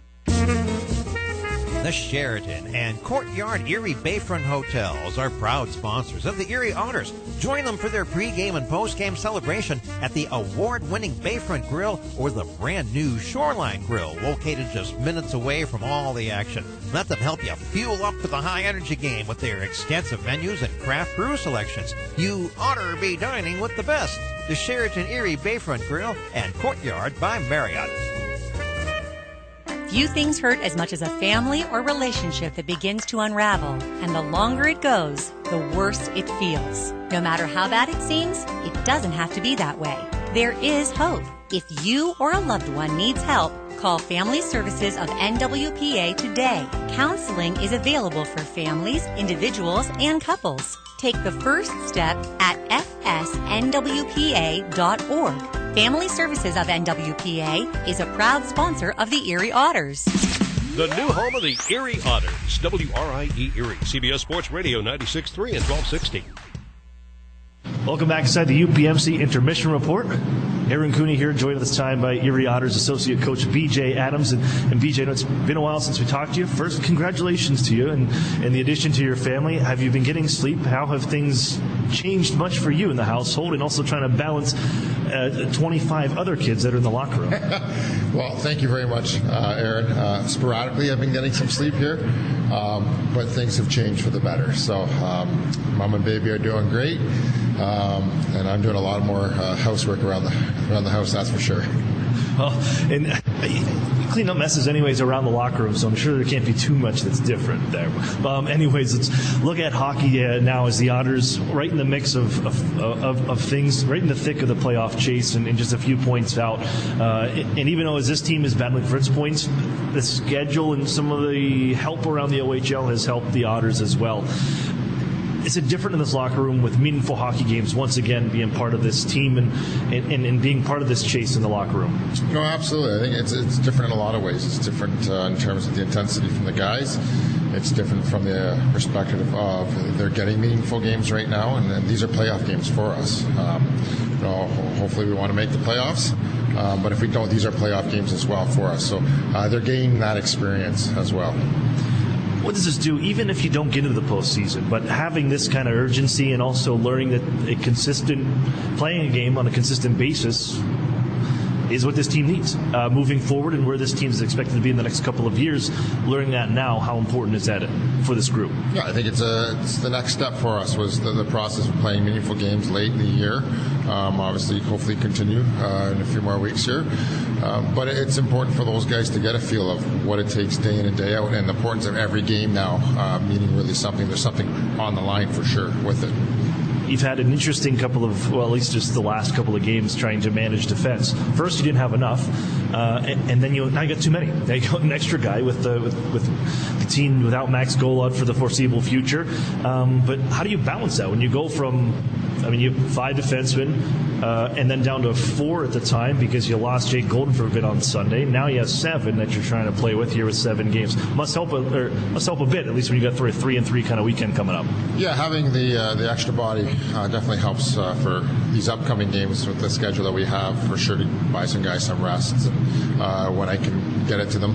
But the guys that are playing well are going to play, and these are important games for us. And like I said, whoever's playing the best is going to play here. Jake Golden has had a bit of time to kind of settle in with the group now. What does he add, and has he found himself comfortable with the group? Because, as an outsider and watching the game, you have some guys that seem to be more stay-at-home, but Jake Golden kind of brings another presence that kind of adds to what Jamie Drysdale has, and maybe another threat that you may have on the backside. Yeah, he gives us a little more offense, and what he really does is give us another great skater back there. And you look at the Jack Duffs, Curtis Henry, Ryan Martins, even Brendan Kishnick, Marcus Gallardo. They're all kind of molded around the same. They're solid defensively. They're physical. They're tough. But Jake brings a little more offense to the game for us, and I think we needed that back there, especially with Luke Beamish gone. I think Jake brings that category, and he brings, he can push the puck up the ice and use his speed and jump into the rush more than we're accustomed to. The PK for the last couple of weeks has been, when you look at the beginning of the year to where it is now, it's found a different gear, and it looks like just guys have settled into their roles and where they're at. How have you seen it grow and transpiring over the course of the season to where we're at right here in the final month, the 2018-2019 campaign? It's been a work in progress this year. It's a lot of new guys in terms of experience being on the PK and what their roles are and what they need to do, and learning it and how hard it can be when you play against the elite level in this league. I've been fairly happy with it all year long in terms of our effort, in terms of what we're trying to do. We just made some mistakes that young teams do, and when you play high power offenses. They're going to make you pay for it when you play the top end guys in the league. And even going back to last night, I thought our PK was pretty good for the most part, and made a mistake where you don't clear a puck. We give them an offense like that another few more seconds to score, and they do it. And but all in all, it's been a work in progress.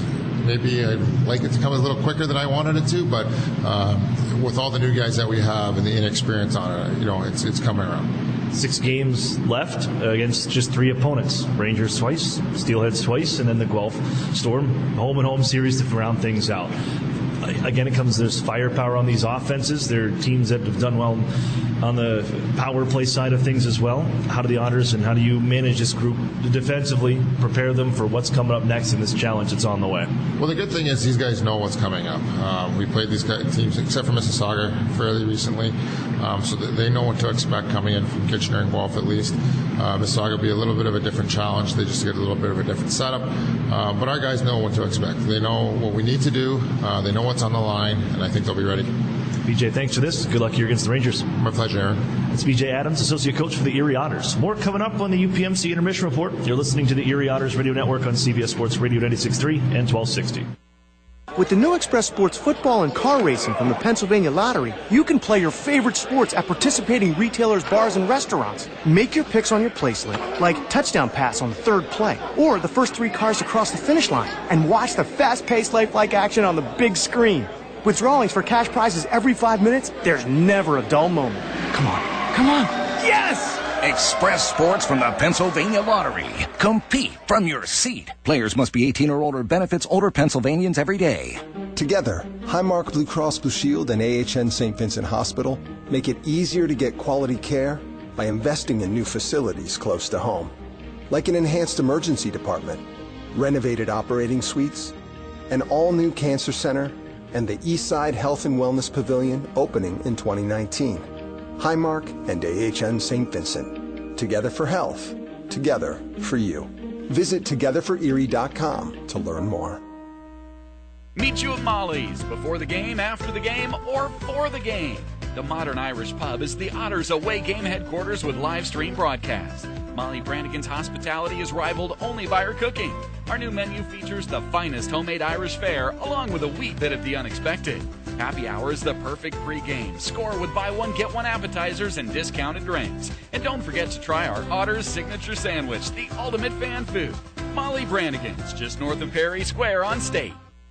What sedan lets you hit the road and not the gas station? With an average of 37 miles per gallon highway, it's a 2018 Nissan Sentra. This compact sedan has a sporty profile thanks to its sleek aerodynamic design. It also has other great standard features like Bluetooth and remote keyless entry. The 2018 Nissan Sentra. 0 down for only $199 a month. Sign and drive. What's the best-selling SUV in America? It's the Nissan Rogue. 0 down for only $279 a month for 36 months. Sign and drive. The Rogue has standard features such as zero-gravity seats, Android Auto, Apple CarPlay, and rear cross-traffic alert. 0 down for only $279 a month for 36 months. Sign and drive. Stop in and meet the Rogue family at Interstate Nissan, 1.5 miles south of I-90 on Peach Street. 18 Nissan Sentra, selling price $19,247, VIN JY320068. 18 Nissan Rogue, selling price $26,100, VIN JP503998. Both leases 12,000 miles per year for 36 with Tier 1 credit approval through NMAC. Lease payment is plus tax, title, license, stock fee, and $595 acquisition fee.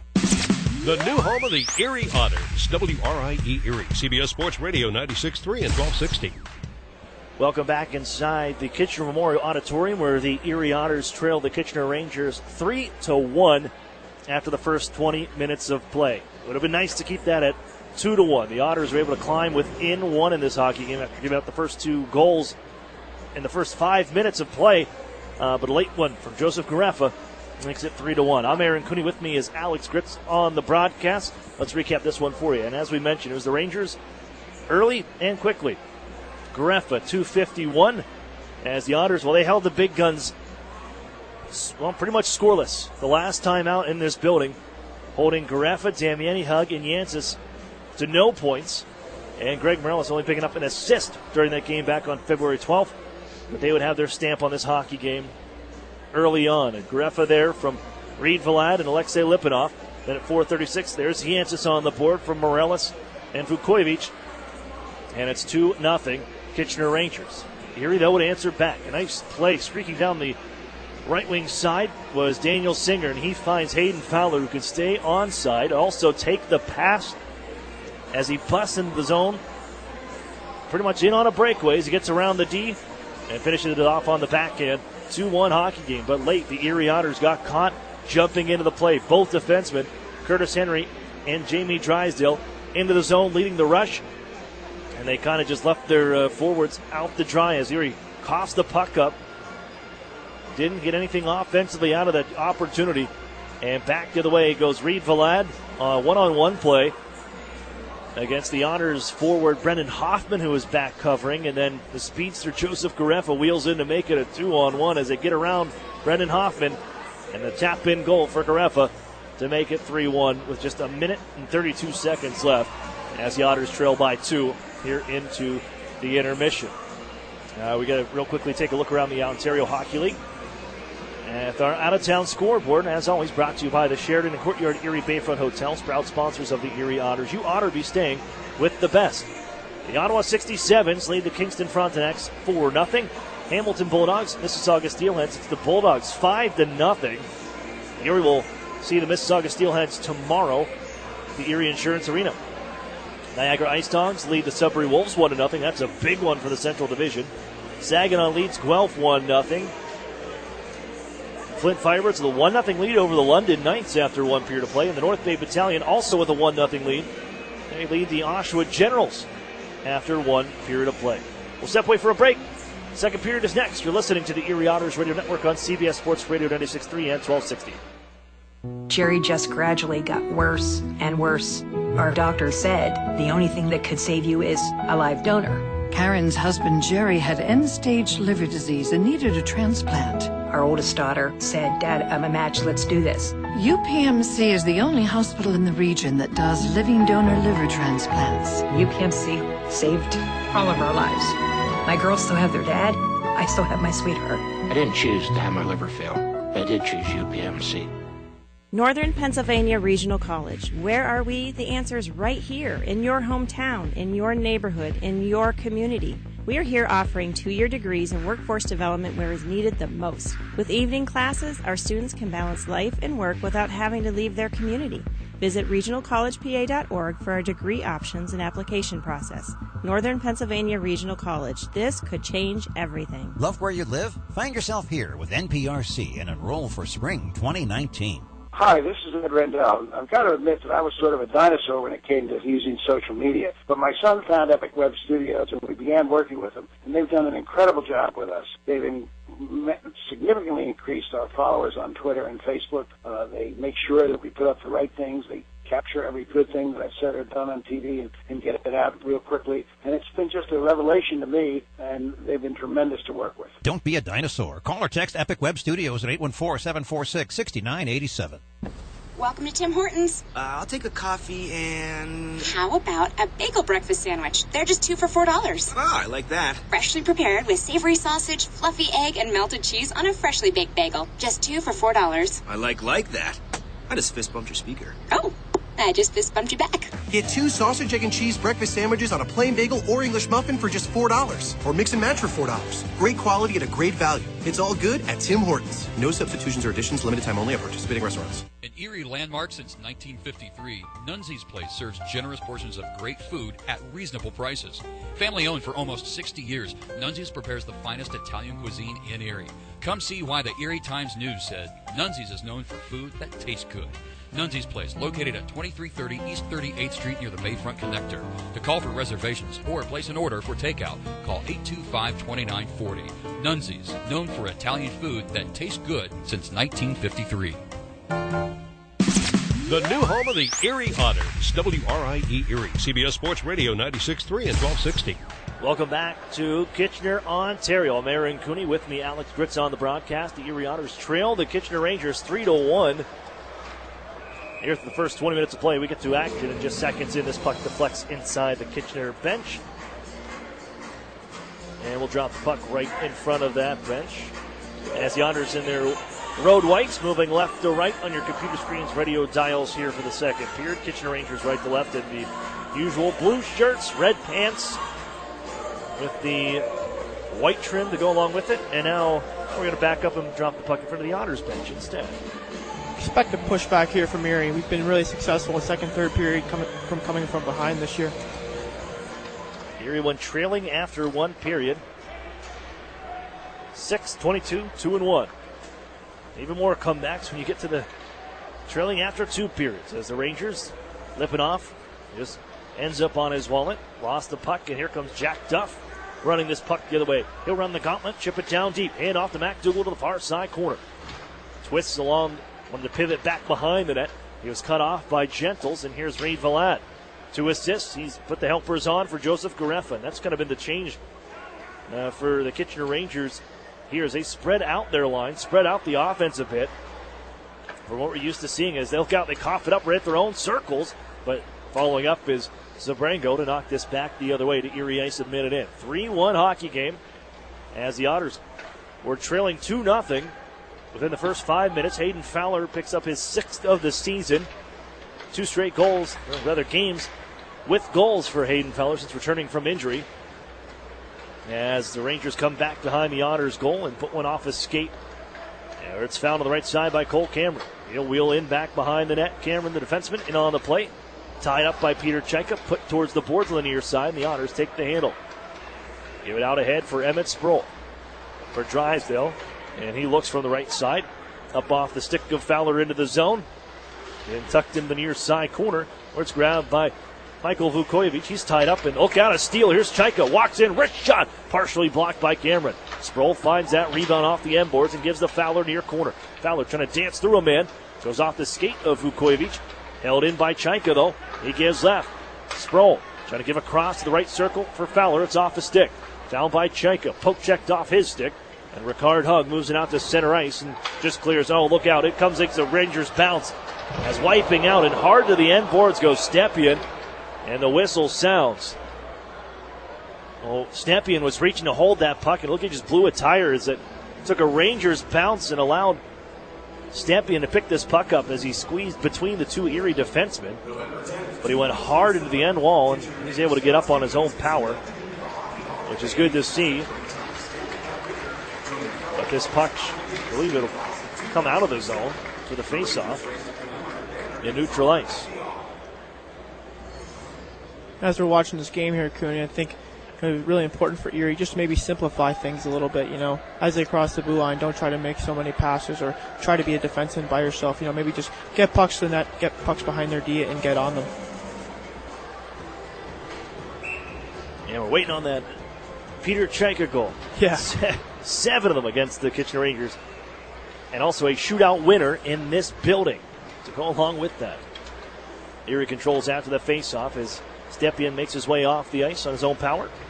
And Joe Mack with the handle, trying to give back to Jack Duff. Golden has to retrieve his stick. It was inside the Rangers bench, and he's got the handle now. Jake Golden into the zone right side, walks in the slot, hit shot off a stick wide. Bounces off the end boards and tucked out to center ice. Nearly picked up on the back end by Jancis. That would have created a 2-on-1 opportunity. But the Otters can spin it back into Rangers territory. Dished up off the near side glass, knuckling puck settled down, and off the center ice, buzzing is Morellis. Right side, cross ice, look out, here's Petizian, his shot. That's blocked by a sliding Jake Golden. Held in at the point by Zabrango. Gives down to the corner, that skips off a stick of one of the Rangers, and Erie skies this one back the other way, and it's going to roll for an icing call. 16:47 to play here in the second period. And the Rangers with a 3-1 lead over the Erie Otters. As the Rangers looking to snap a 3-game losing skid. They dropped 2 straight in this building to the London Knights and the Guelph Storm and fell in their last hockey game on Wednesday night to the Hamilton Bulldogs as Erie takes the handle face-off win.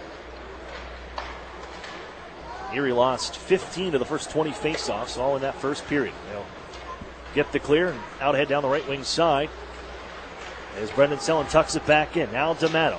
Joining him, Marcus Gillard taking the shift at forward as the Otters trying to get some continuity with their lines. Gillard tucks it into the zone. Holding behind the net, Richardson sweeps it over to the far wall. Chasing, Daniel D'Amato steps in front of Isaac Langdon, who runs the Otters forward to the wall, and back on the play on the puck is Marcus Gillard. And now Sellen now. Hands off, Erie into the zone. Kishnick, wrist shot. Save made by Richardson. Rebound to the near wall. Back to Kishnick. Wrist shot again coming up. That one off the mark. Hits the end boards, the far side wall. Kishnick's first OHL points and a goal came against this Kitchener Rangers team. That was back in the school day game on November the 14th. Here's Garefa. Motor moving into the Otters zone.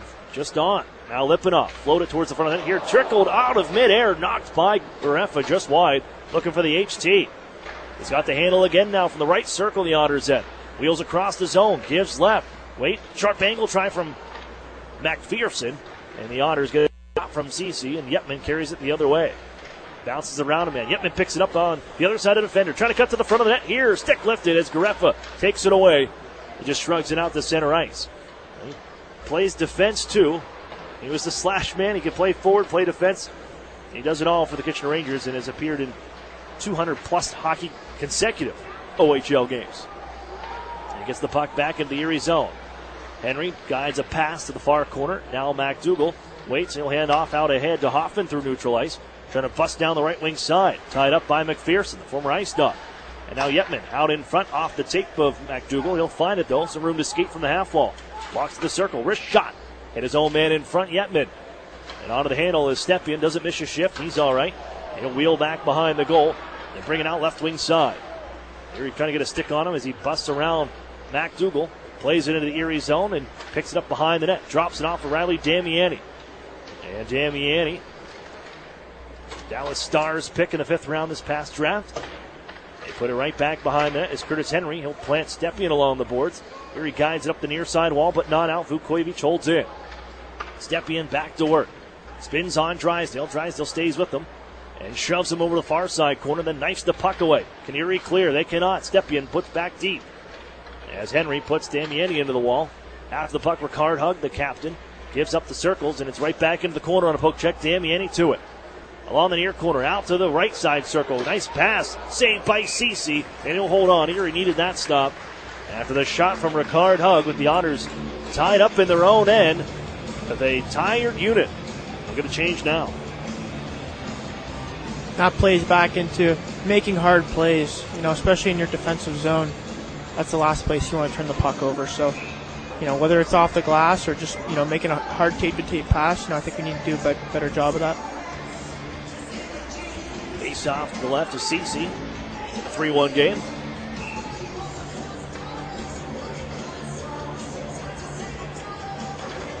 And the Rangers put it to the wall, then to the point. Quickly to the goal. Cameron has it stick just wide as it sails to the near side corner. Fowler cuts one off. Now tries a headman this one for Emmett Sproul. It's off the stick, off the mark, and Petesian back into the Erie zone. Working his way in is Yancey. Bounced off his blade, and the Otters bounce it up the wall.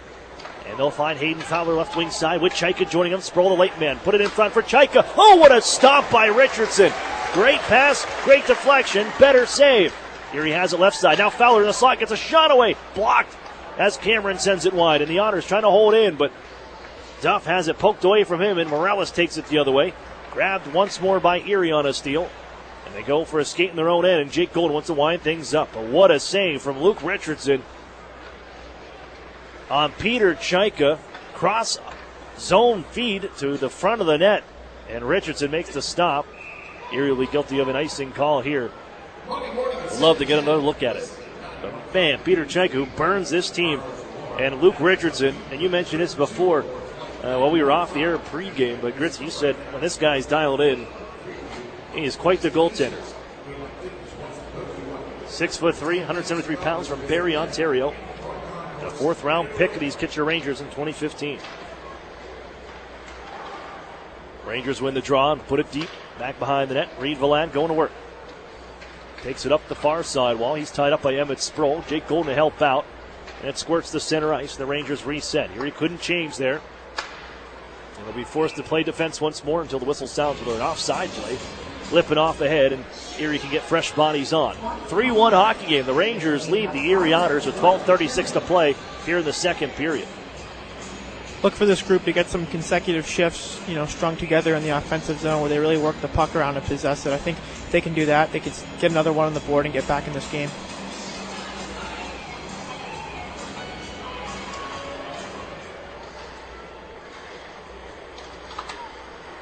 Loose puck at center ice as we drop it from the face-off dot. And the Rangers will set things up. Hug out right wing side.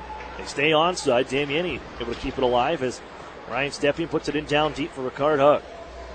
Back behind the net, battling against Brendan Kishnick, who has him tied up. Joe Mack comes away with that puck. Puts it ahead to center ice, but the Rangers intercept the pass. And into the zone they come again, right wing side. They spin away as Stepien delivers it down low, looking for Ricard Hug, and he goes to work again against Brendan Kishnick, trying to play him along the near side glass. Little help from Daniel Singer, lifted up the wall. This will get out to neutral ice, and here comes Garrett Podubny, 2-on-2 with Joe Mack. Stripped to the puck nicely, and Stepien, 61-on-61 there, and Singer wins that battle. Erie has it. The handle inside the offensive zone. Down low for Joe Mack.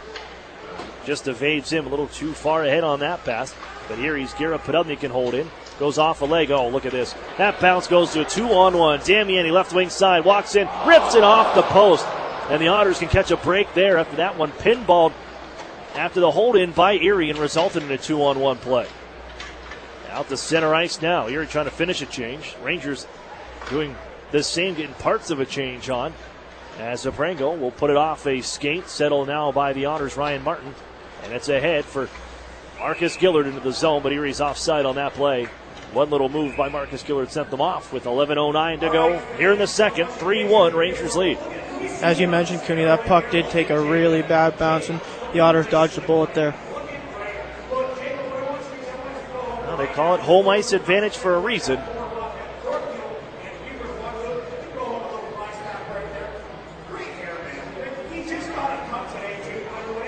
Face-off will be right inside the neutral zone, just outside the Rangers' territory. And I think they're taking a look at this. It seemed pretty clear cut that that hit off the crossbar. There, yeah, they'll come back and wash it out. Our officiating crew is brought to you by Visual Options. Ryan Harrison and Ben Wilson are referees. Brady Fagan and Kevin Hastings are two linesmen tonight. Back into the Erie zone we go. And it's quickly spun out by Daniel D'Amato and found again here by the Rangers. Rupoli off the skate of Isaac Langdon, who's missed the last 9 games with a concussion. He's back in the lineup for the first time this month. As the Otters take a hit along the far boards, make a play, and Drysdale carries out the center. Now D'Amato wanted to go back to Drysdale. That passes off the mark, and the Rangers reset. Here they come right wing side. Sky to the near side corner of Erie territory. Henry, first man to it. His backhand pass right through everybody, and no icing on the play. And it's Justin McPherson. We'll go and pick this one up. 10:23 to play here in the second period. Erie finishing a change. Into the zone they come right side as Yetman drags and fires one. High off the glass. It'll rattle all the way back to center. Curtis Henry resets, and he'll enter in from the left side. The man in front shoots one. Save made, rebound. Back in towards the front. Cut off by Gareffa as he spins away from MacDougall and does another pirouette away from Chad Yetman. And he gives to his left for Rupoli. Rangers to center ice. Jackon drops it into the zone. And in down deep. Works up the wall. Nice play by Gareffa to fool the Otters. MacDougall and now makes his charge down the right wing side. Spins back towards the half wall. Hands of Vukovic cross. I put it in front. Glove save by Cole Ceci. I don't know if Lipinoff got a piece of that puck trickling towards the front. But a better stop from Cole Ceci. With 9:41 left, second period. It remains 3-1 Kitchener.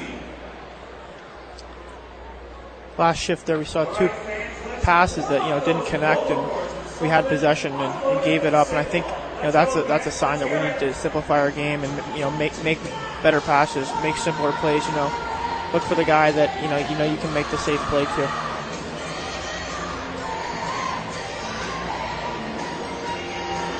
Otters fans, remind you that Dean's Dairy and True Moo Milk is the official milk choice of the Erie Otters. That's Dean's Dairy and True Moo Milk. Pick up a gallon today at your local grocer. So around the league, I was curious to see how everything is going in the Shane Wright sweepstakes. If you didn't hear, it's kind of been rumored for over a year now, but Shane Wright, a 2004 born player, applying for exceptional status, granted here today. Shane Wright, the next exceptional status player to join the Ontario Hockey League, born January 5th, 2004, most likely be the first overall pick coming up. And that sweepstakes currently led by the Flint Firebirds. They were leading the London Knights 1-0. I don't know what was said during that locker room, but now it's 2-1 London in the going into the second period. So an exceptional status player, and you know the handles. We know that well here in Erie with an exceptional status player, and Connor McDavid turns around a franchise. So it's either going to be Kingston or Flint with that, as the Otters trying to keep this puck in the zone. Duff pinches, but look out. It's poked away from 3-on-1 the other way. Ricard Hug trying to get back across. Nice hustle play by Fowler to deflect the pass and knock it away. Look out for the jailbreak inside the Erie zone. Shot from the right side. Save made. Diving Cece to knock it away. He hops back up as Erie bounces it to center ice. But Hayden Fowler on the back check created all of that and denied the Kitchener Rangers that first opportunity on a 3-on-1. Well, Gritz, you said the Erie needs to simplify things here, and looks like, again, just a little too much Erie's been doing. Now let's start that shift. Here's Sproul out to center ice, off the skates of one of the Rangers. Backhanded in by Jake Golden, and with 8.5 to go, Erie makes a change, down by 2. In the second period, they duck a check and out to center ice, flying into the Erie zone. They spin away as Morellis is shoved by Curtis Henry, and the Otters take the biscuit. Garrett Podubny to center ice. Wrist shot from long range. Steered aside by Richardson. Loose puck inside the Rangers' end. They'll drill it behind their goal. Patizzi to find it near side. Plays it up the boards off of Joe Mack. And found once more by the Rangers as Morellis puts it off for body. And into the zone, right wing side, Zabrango for Yancis with a man in front of Patizzi. They can't get it to him. Bouncing puck, bobbling around here. And sent to the near side wall, the Otters' end. Now down low for Yancis. We're talking about a guy that was a free agent. He's knocked down to the ice by Joe Mack, a free agent. And then comes in here in his third year in the league and pots 43 goals, adding one here tonight. Erie was able to clear, but it's shoved right back into the Erie end. Ripped around the boards by Cole Cece. Played towards the front. That pass was denied by Jamie Drysdale. And Erie ahead. Drysdale leading the march here, 1-on-2. Wheels left wing side, trying to get around McPherson. Poke check from the puck. And it's loose on the far sidewall. At the circles. Bounce loose, but Marcus Gillard couldn't find it. Now Ryan Martin pinches in. And this one played up along the wall, but not out. Erie holds in nicely with D'Amato. Selling back after it. On the far side, in front, here's D'Amato. Wrist shot! Oh, and that one ripped just high. Drysdale will come down to the half wall to hold in from the right side. Back into the front by Gillard, and it's taken away by McPherson and on ahead. The Rangers skate. They'll drop it on in. This was behind the red line and an icing call with 6:53 to go here in the second period. The Otters trying to come back down 3-1. You mentioned Marcus Gillard playing forward now for the Erie Otters, and I think that is, they're doing that so that they can get some more chemistry with the other lines, and I think that's a smart decision to make, especially because, when guys play together and work together, chemistry really is an important thing. That's got to be tough. That kind of a revolving door when you, especially playing forward, you never know who's going to hop out there with you. Right. Especially use a centerman. You've been involved. The Otters have had that trouble all season long here, trying to get a full lineup. But man, centers, you never know who's going to hop out there on the wings with you. Rangers back into Erie territory here as they're into action again. Langdon kicks it loose. Played out to the front, picked off by Erie. They had a man in front, but Arbor Jacki, the defenseman, couldn't get stick on it. The Otters trying to bring it to the zone and would have been offside after that poke check from the pass. As Arbor Jacki, defenseman, he's playing D2, steps around him and walks out, shoots and scores. Arbor Jacki with his second of the season gets around Brendan Kishnick and snaps at 5-0 on Cece. It's 4-1 Rangers. I know I sound like a broken record, but that's another prime example. You can't turn pucks over at the opposite blue line, and this one ends up at the back of their net.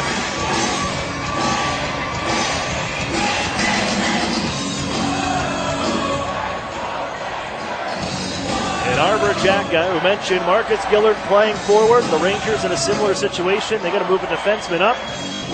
And Jacki down the left side just gets around Brendan Kishnick. And it's 4-1 Rangers.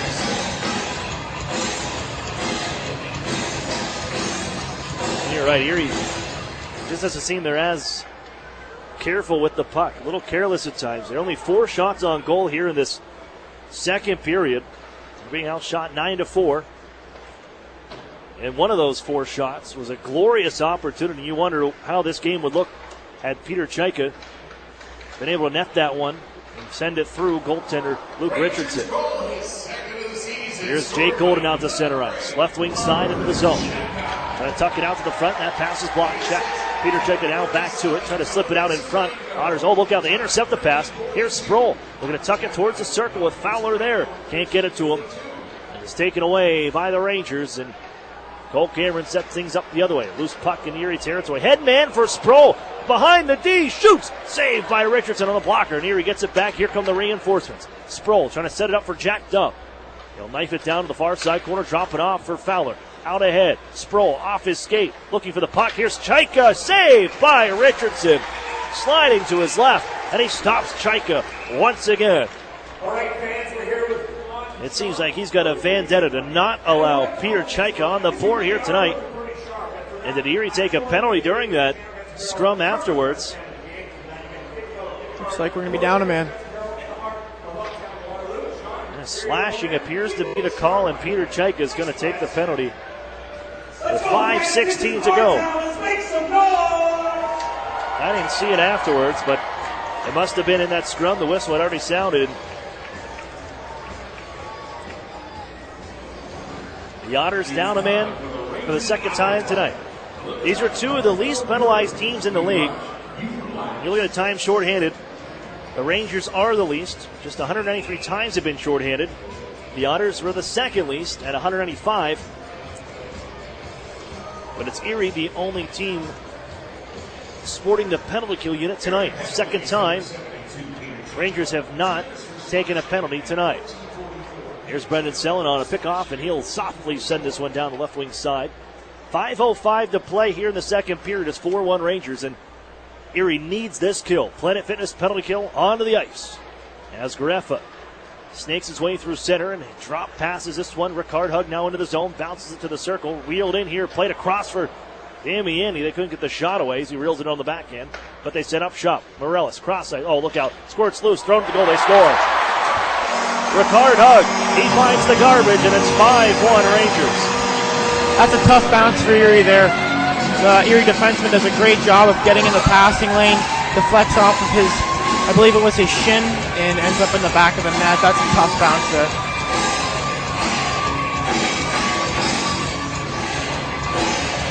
Power play cashes in, the second-ranked power play in the league. 5-1. You know, you see hockey games and just the way bounces go, and it's not your night.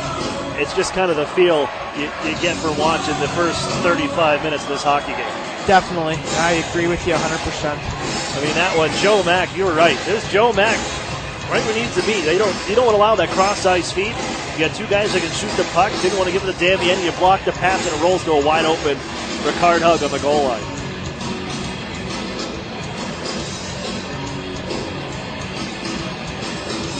.441 remains in this second frame, and the power play goal makes it 5-1.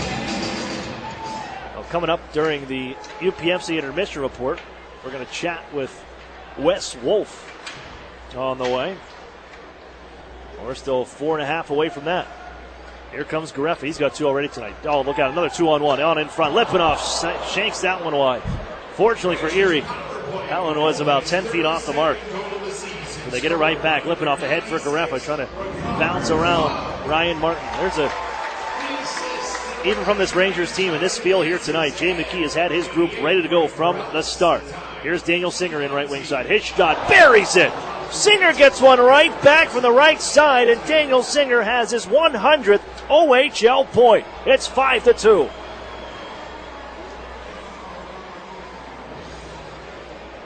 Talk about what the doctor ordered. Erie needed that here with 4:04 left to go. Singer with his 16th of the year, and he snaps a drought of his own. Good to see Dan on the board there. He's got a really good shot, quick release. He scores those shots a lot in practice.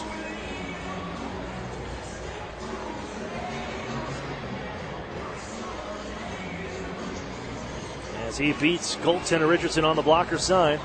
And the Otters get one right back at least. Back to a 3-goal game.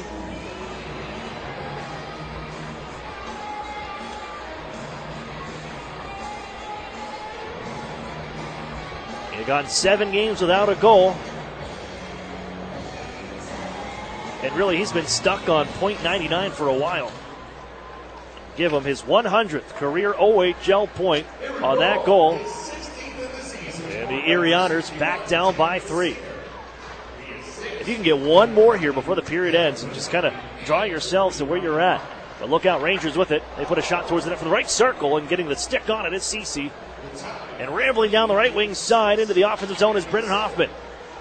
Batisian steps in front of him, and the tie-up now back behind the Rangers' goal. Down goes Batisian, picked up and worked to the near side. Ahead goes Morellis, and it's Spietzer. He's got some moves, too, trying to get around Jake Golden. Nicely pokes that one away. And along the near side wall, the Otters battle for it. That's Drysdale as he's shouldered by Morellis. And on down to the corner, Rangers have the puck. They'll angle it out for Kyle Gentles at the line. Flip one towards the net. Lots of traffic there. The Otters block the shot, and MacDougall just pokes it out to center ice. Rangers get it there, and from the red line, they got to back up. As they tag up, get onside. Gentles back ahead. Damiani off of his stick, and the Otters march the other way. It's Fowler, left side. Here's Yetman into the zone. Wrist shot, save made. Rebound right out in front. And look out, a Ranger blew it higher after it is Sproul to the far side. Fowler knocks this one down. Sproul back to it. Man in front of Chaika. They give to Kishnik. Wrist shot, save made, and it stick to the far boards. Fowler back after it. Keeps it into the zone. Here's Sproul. Here he gets some momentum here. Sproul, wrist shot, save made. Rebound, back to the goal. Another stop by Richardson. They sail it around the wall. And Stepien trying to clear. He cannot. And now it bounces over. And Sproul, though, he wants to come back in. Ducks a check, but hands left. It's Chaika with a man in front. Spins it for Fowler. Wheels behind the net. Fowler in front. Chaika. Sproul. He scores! Emmett Sproul finds it from the left side. And all the pressure leads to the Otters' goal. It's 5-3. This line has really been buzzing for the Otters this period. Good to see them get on the board. And it comes with just 2 minutes and 20 seconds left. And at 17:40, the Otters, you can wash out those 2 goals by the Rangers. Erie was down by 4. And it's back to a 2-goal game here from Kitchener. That time you could just feel it. The Otters holding into the zone. Emmett Sproul takes a hit to make a play. He ducks a check to keep it into the zone from the left side, and it all goes from there. Sproul will pick up his 11th of the season. Fowler and Chaika should pick up the assists on top of that. 5-3 game from Kitchener. Well, it's certainly going to set us up for an interesting third here, but still 2 minutes to go. Garefa onto the circles, backhand play right through the goal mouth wide. The Rangers set it up at the point. Vukojevic to his deep partner Cameron. His shot is off the mark.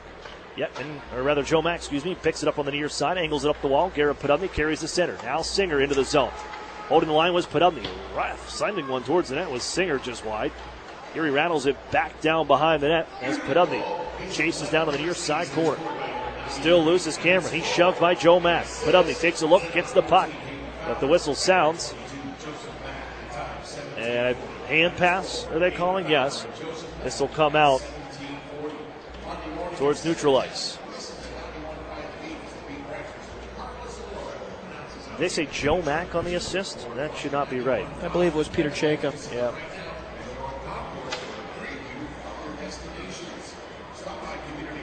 Either way, the Otters, they answer the power play goal from Ricard Huggs in 37 seconds.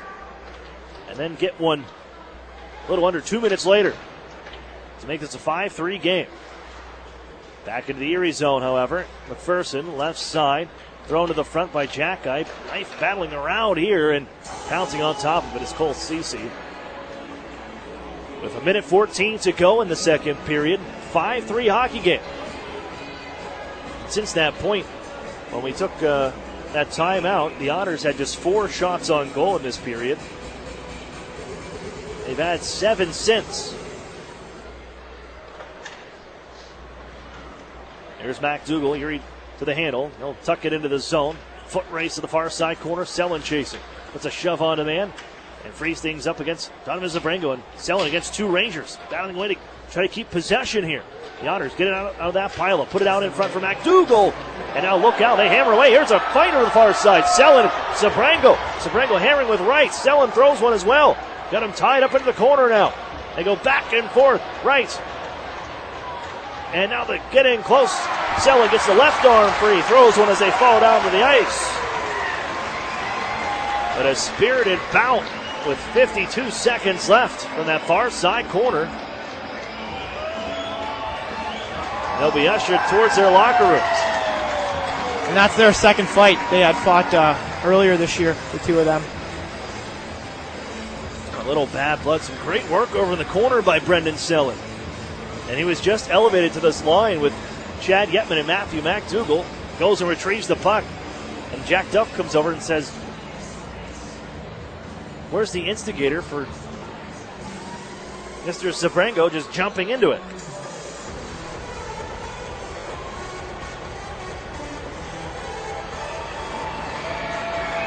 Five minutes for fighting to each. And the face-off to right of Luke Richardson. 5-on-5 to go. 52 seconds left in the period. As the Otters are going to set up Jack Duff for a one-timer. Chaika takes the shot. On face-off, rather, as wants to win it on the backhand, pulled back by Morellis.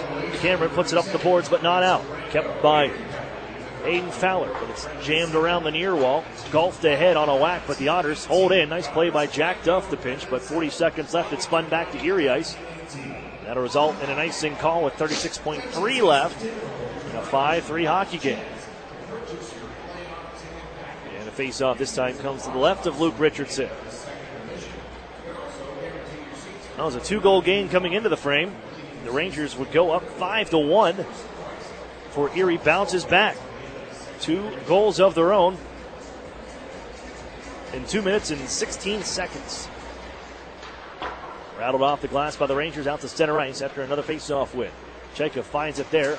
Hug on his back. Sproul on his back. And takes the handle and shuffles it in. 25 seconds left. Here's Chaika. The near side corner. Turned around.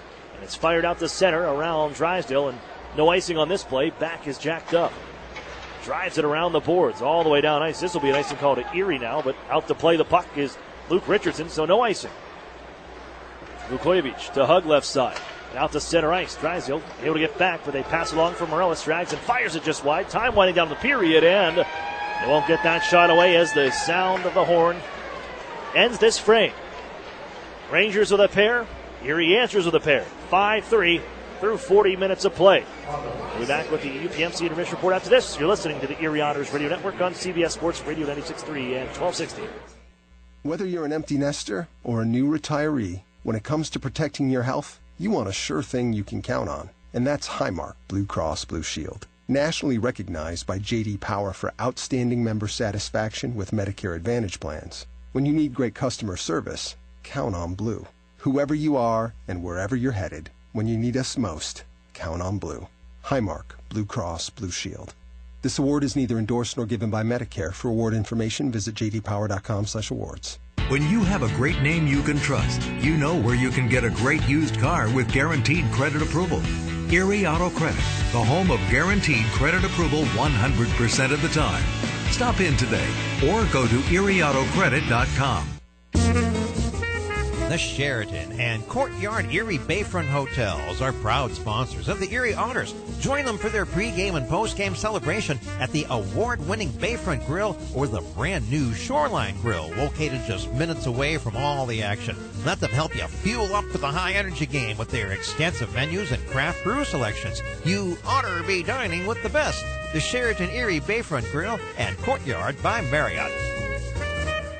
Sadly, crime can strike anyone at any time. The good news is the Crime Victim Center of Erie County has been here for 45 years helping all victims of crime, be it rape, theft, assault, vandalism, burglary, or abuse. Report any crime to the police within 72 hours to secure your rights to victims' compensation and restitution. Call the Crime Victim Center of Erie County at 454-9414. They'll assist you in filing a claim, and if you need counseling, contact them 24 hours a day, 7 days a week. You're not alone. The Crime Victim Center of Erie County can help. Paid for with Pennsylvania taxpayer dollars. When you need a loan and you don't know where to get it, you gotta call Erie Auto Credit, Erie Auto Credit, and ErieAutoCredit.com.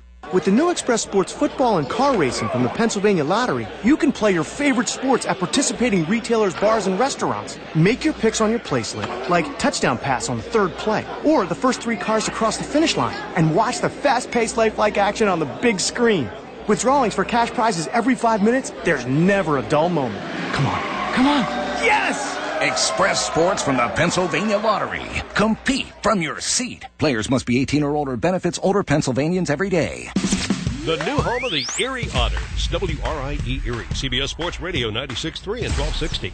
Welcome back inside the UPMC Intermission Report. Let's take it to Wednesday night and a chat with Wes Wolf from Otters Hour. Ask you about that as to how do you keep that together, especially around these guys? They're young. It's an impressionable group, even the entire league. And I'm sure that energy can kind of stem off of you and branch off to other guys. It's kind of contagious. Yeah, without a doubt. Your emotions are contagious. You have to act like your emotions are contagious because they are. And one of the things that I want to make sure that these guys understand is there are only so many things in your life that you have within your control. And one of them is your effort, how hard you work, and your daily actions. And the other one is your attitude. And there are circumstances that can define you. I choose to have them refine you. They make you get better, and you choose how to react to it. And I think if it's in your control, you can be positive and you can find a way to get better out of whatever the circumstances are. And so I guess to relate it back to Gritzy here, he can't control the fact that he got injured. It was unfortunate, but at the end of the day, he can't control that. And all he can do is use this time to get better, heal himself, and like he mentioned, be a good teammate and be positive for everybody else because the guys are going to need it down the stretch. And with that being in the locker room, how does it apply to your coaching over the last couple of seasons? You've had some pretty good mentors, starting with Chris Knobloch and the experience that first year in the Ontario Hockey League, winning a championship. Things kind of change a bit with the turnover, obviously. Have you seen yourself change as well as a coach, growing for the better, and even with this positivity, it seems it's come along with your time in the OHL? Yeah, I think you try and evolve every single year, and you learn more things about yourself, you learn more things about others, and so from a coaching standpoint, I'm constantly trying to evolve and make sure that I'm taking little bits from every coach that I've worked with and every player that I've worked with. And the circumstances for the team itself have been drastically different. Year one, the expectation was to be a championship team, and that was our goal. And then in the second year I was here, the expectations were much different. The focus was on player development. We kind of were restarting back from the beginning, ground up. And the one thing that hasn't really changed is, like I said, being able to control the things that are in your control. I look back to that magical 2016-17 season. We faced our own share of adversity, whether it was Game 7 going down 3-1 in the first period against London, finding a way to get back into it, going into overtime.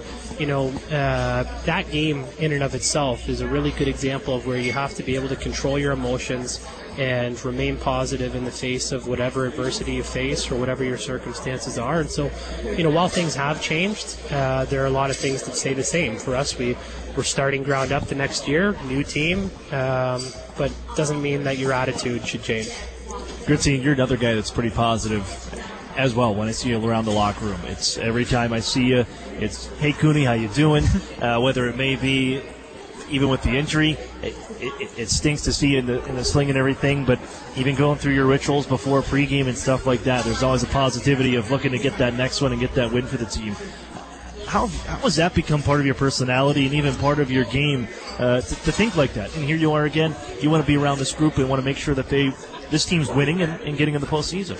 Yeah, definitely. I mean, going back to what Wes said about, positivity and attitude being contagious, I think that is something that, I've really tried to learn and pick up from. And, I see there's a lot of guys in our team that are positive and carry themselves really well. And, the mood has to be good. We don't want guys being, upset or mad, before they're going to go play a game. We want the mood and the positivity to be good, and because we want to be successful. So I've tried to just learn from guys like Wes and other guys in the team, and do all I can to help them succeed. So 7 games left in the regular season. We have 3 games on home ice, and I'm giving away a pair of tickets that I have. We'll have one of you guys draw from the box here with the fans in attendance. We'll do that in just a little bit.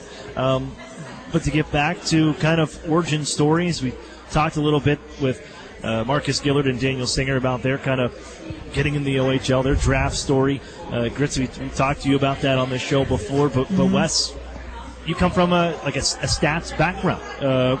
Wasn't coaching right away, then you end up with the St. Catharines Falcons and here with the Erie Otters. How did you get into coaching? Obviously playing, and it leads to one thing to another, but the experience there. But to now find yourself as an assistant coach in the OHL. Yeah, it's, I guess what you would call humble beginnings. I was, played hockey growing up, AAA system in Niagara Falls, and I got a younger brother who played house league hockey. I was about 16, went out to go help out at practices, and that's kind of when I got the coaching bug, and from that point I kind of climbed up the coaching ranks myself, whether it was single A up to AAA. I coached, minor atom, major atom, minor midget, major midget, and then into junior B right after that. And so the same way that you'd see a player progress through the system, I guess that's kind of how my coaching progression worked. My last stop before coming here was with the St. Catharines Falcons in the GOJHL. And at the same time, I was also working with an analytics firm called Stathletes that was started by John Chaika, the GM of the Arizona Coyotes. And I think, combining that background of coaching with the analytics, the timing just seemed to be right. And there was an opening with the Otters. I had an interview with Chris Knobloch at Starbucks in St. Catharines for what was supposed to be an hour. I think we ended up being there for 2 or 3. Then with Dave Brown a couple days later, and before you knew it, I was joining the staff. So it all happened, I guess, in a long time, in a short time. I guess that's the best way to put it. And growing with the team, when you first step in, you find yourself in some roles you didn't expect. Planning travel, planning meals, and then by the end it seemed like you were really embracing that and part of it. But now coaching at power play in your 3rd year, what's it mean to you?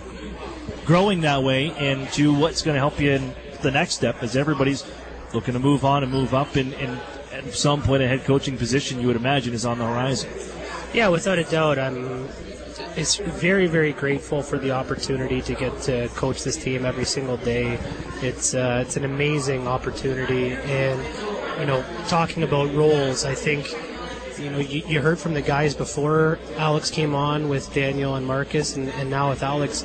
Everyone's got a role to play, and I think one thing that I take very seriously is my role for the team, whatever that is. If it's going to help the team get better, then I'm going to do it, and I'm going to do what's asked of me, and I'm going to bring positive energy to it and do the best I can. So when it was planning travel and booking the meals, I wanted to make sure I could be the best at that to give the team the best chance.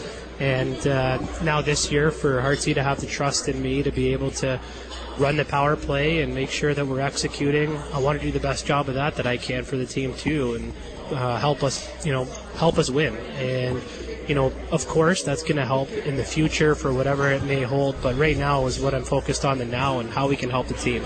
More coming up on the UPMC Intermission Report. You're listening to the Erie Otters Radio Network on CBS Sports Radio 96.3 and 1260. As a CEO, I want the best from our employees. In return, they want the best from their company, especially when it comes to their health benefits. That's why we choose UPMC Health Plan. It gives our employees in-network access to the best doctors and hospitals, including the world-class care of UPMC. And the best part? It's affordable for all of us. For the quality, affordable coverage your company deserves, here's the plan, UPMC Health Plan. Meet you at Molly's before the game, after the game, or for the game. The Modern Irish Pub is the Otters away game headquarters with live stream broadcast. Molly Brannigan's hospitality is rivaled only by her cooking. Our new menu features the finest homemade Irish fare, along with a wee bit of the unexpected. Happy hour is the perfect pre-game. Score with buy one, get one appetizers and discounted drinks. And don't forget to try our Otters signature sandwich, the ultimate fan food. Molly Brannigan's, just north of Perry Square on State. Every time you enter the doors at New Motors, you're guaranteed to find the most experienced team in town. They understand the value of teamwork, provide great customer service, fight to get you the best price. And at the end of the day, outstanding customer service is our goal. Only at New Motors.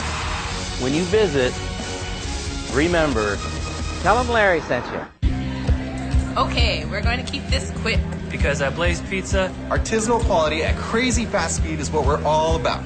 Fresh dough made from scratch daily. Walk the line and choose any toppings you'd like. It's all one price. Then it's just 180 seconds in our blazing hot oven for fast bar perfection. That's Blaze Pizza. Sound good?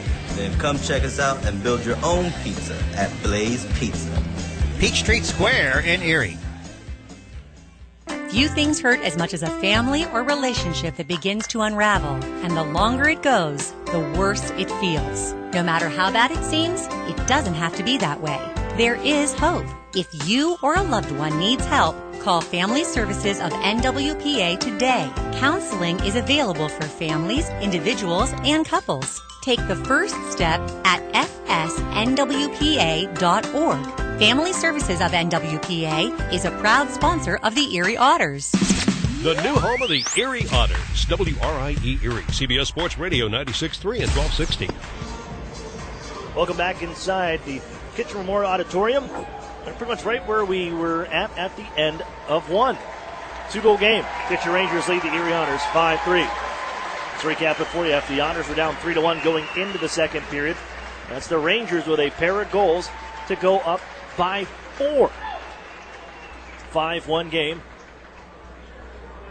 After a power play goal, but the Otters had answered back. 37 seconds after that one, Daniel Singer with .100 of his OHL career as he nets his 16th of the season, 5-2 game. And then shortly after that, 2 minutes and 16 seconds later, it's Emmett Sproul finishing off the play with the Otters controlling inside the offensive zone from Hayden Fowler and Joe Mack. 5-3 hockey game is where we sit through 40 minutes of play. Real quick, take a look at the out-of-town scoreboard brought to you by the Sheridan Courtyard Erie Bayfront Hotels, proud sponsors of the Erie Otters. You ought to be staying with the best. Ottawa with a 5-0 lead over the Kingston Frontenacs. 9 minutes left in the third period there. Hamilton 5-1 over the Mississauga Steelheads with 4 minutes to go in the third. Niagara Ice Dogs, the 2-0 lead over the Sudbury Wolves, 6 minutes to play in the third period. Saginaw leads Guelph 3-2 at the end of the second period. London with a 2-1 lead on the Flint Firebirds. That's heading to the third period, and the Oshawa Generals coming from behind. They lead the North Bay Battalion 3-1 heading to the third period. We got the third next. You're listening to the Erie Otters Radio Network on CBS Sports Radio 96.3 and 1260. Hi, this is Ed Rendell. I've got to admit that I was sort of a dinosaur when it came to using social media. But my son found Epic Web Studios, and we began working with them. And they've done an incredible job with us. They've significantly increased our followers on Twitter and Facebook. They make sure that we put up the right things. They capture every good thing that I've said or done on TV and get it out real quickly. And it's been just a revelation to me, and they've been tremendous to work with. Don't be a dinosaur. Call or text Epic Web Studios at 814-746-6987. At ServPro of West Erie County, no job is too big and no question is too small. So when fire or water damage strikes your home or business, call on ServPro of West Erie County at 814-806-1987. That's where you'll find a team of specialists that's faster to any size disaster. So when the things that matter most are on the line, call ServPro of West Erie County, 814-806-1987 to help make fire and water damage like it never even happened. Franchises are independently owned and operated. Northern Pennsylvania Regional College. Where are we? The answer is right here, in your hometown, in your neighborhood, in your community. We are here offering 2-year degrees in workforce development where it's needed the most. With evening classes, our students can balance life and work without having to leave their community.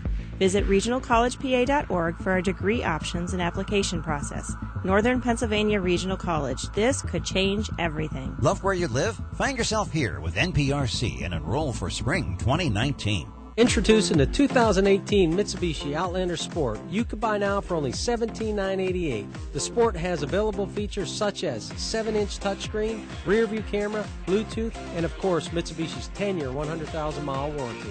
Or buy the family-friendly 2018 Mitsubishi Outlander for only $19,988 or get 0% financing for 72 months. This 7-passenger top safety pick is designed to keep you and your family safe and financially sound. So we dare you to compare the 2018 7-passenger Mitsubishi Outlander that you can buy now for only $19,988 or 0% financing for 72 months. Also, come see the exciting lineup, including the all-new Eclipse Cross, only at Interstate Mitsubishi, 1/2 mile south of the Mill Creek Mall on Route 99. Discounts include $500 dealer APR cash, which requires financing through dealer indirect lending service. Prices prior to tax, title, and license. Discounts may not be combined with any other offers. 0% available with approved credit for 72 months through dealer and indirect lending service that cannot be combined with discount.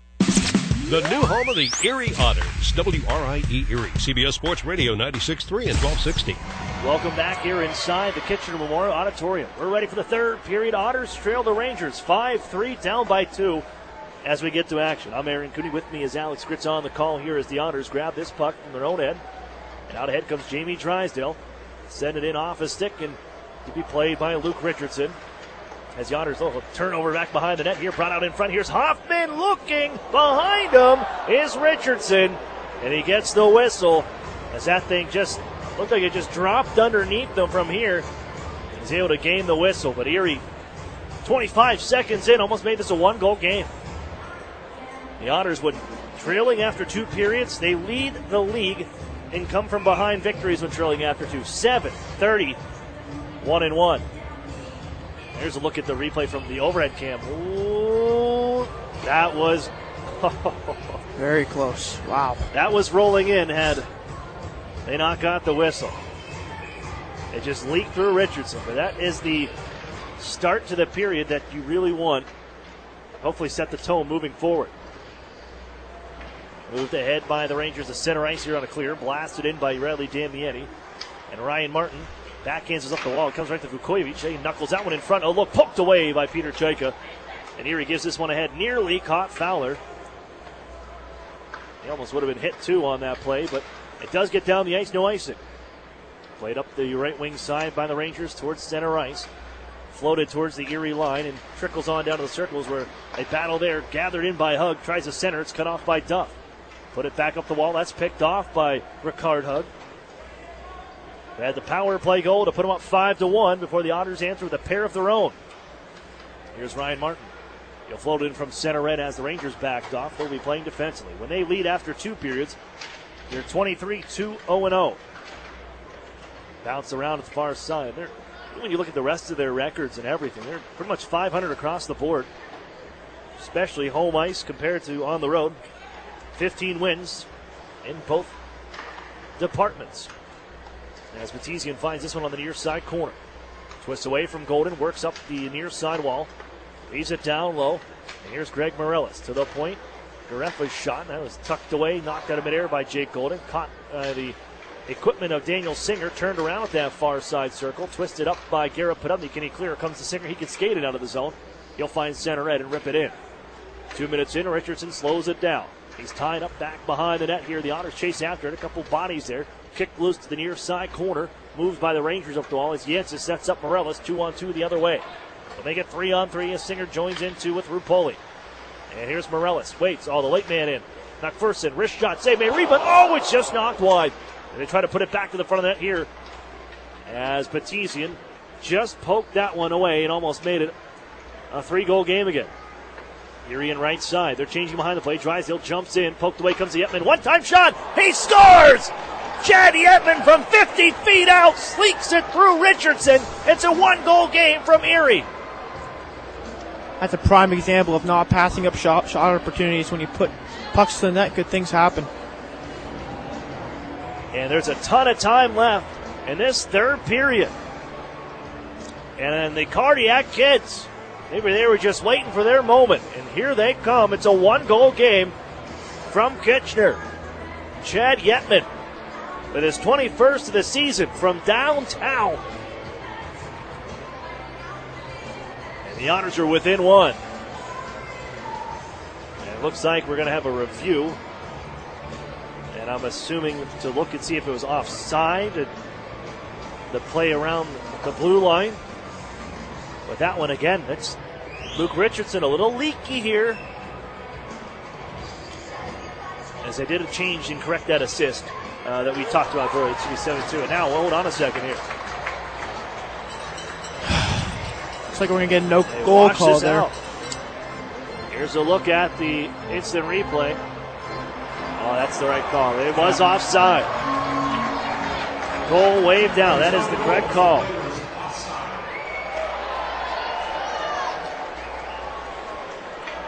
But if you're the Otters, Gritzy, and you saw two of them kind of leak through the goaltender, you're thinking, put everything on that, right? They do another one here. Save made, rebound. Drysdale to the goal. Bouncing puck at the blue light paint. And the Otters wire one just wide. Every angle they should be shooting now. This kid looks really shaky. Rangers poke it back out to center ice. And Jack Duff wants to get things moving north once again. Short shifts here for the Erie Otters. Remember, they're going to play tomorrow night as well. 3-3 and also save some energy. 4 games in 5 nights tomorrow. Duff finds the handle again. Gives the Hoffman, gets it right back, Jack Duff. A lot of traffic at that far circle, the Otters end. Arbor Jack guy tucks it behind the net. Followed up by Chaika. It's 5-3. Yetman, all thought he had his 21st of the year. It's taken away on an offside call after review. Would have made it a 1-goal game, 5-4. Goal called off. And that's the correct call, too. Here he was offside as we got one look at the replay, but it was pretty clear cut. As the Otters handle this out ahead to neutral ice. The pass intended for Peter Chaika, who was given an assist on the Otters' 3rd goal. As the Otters still trail by 2. Into the zone comes Kitchener from center. Nice back check to take the puck away. Oh, they give it right back up. Lifted over the net high by Ryan Stepien. Oh, boy, that could have been disastrous as the Otters took that puck away right in their own end and then just set up shop heading off for Ryan Stepien. Fortunately, he missed the net. Erie with the handle at the blue line, looking to tap it ahead for Fowler off a stick of the Rangers, but does get into Kitchener territory. McPherson gives behind his goal D to D. Twisting is Kyle Gentles, the overager from Ajax, Ontario. Lifted around the boards, and will this go for icing? No, reaching and picking it up is Jake Golden, and Erie sets up shot, flying Golden down the right wing side. He busts around one man, drive to the cage, Golden, save made! And the net knocked off its mooring as Kyle Gentles runs into it, but Richardson stops 2 with 15:28 to go here in the 3rd. The Otters on the press. It's 5-3 Rangers.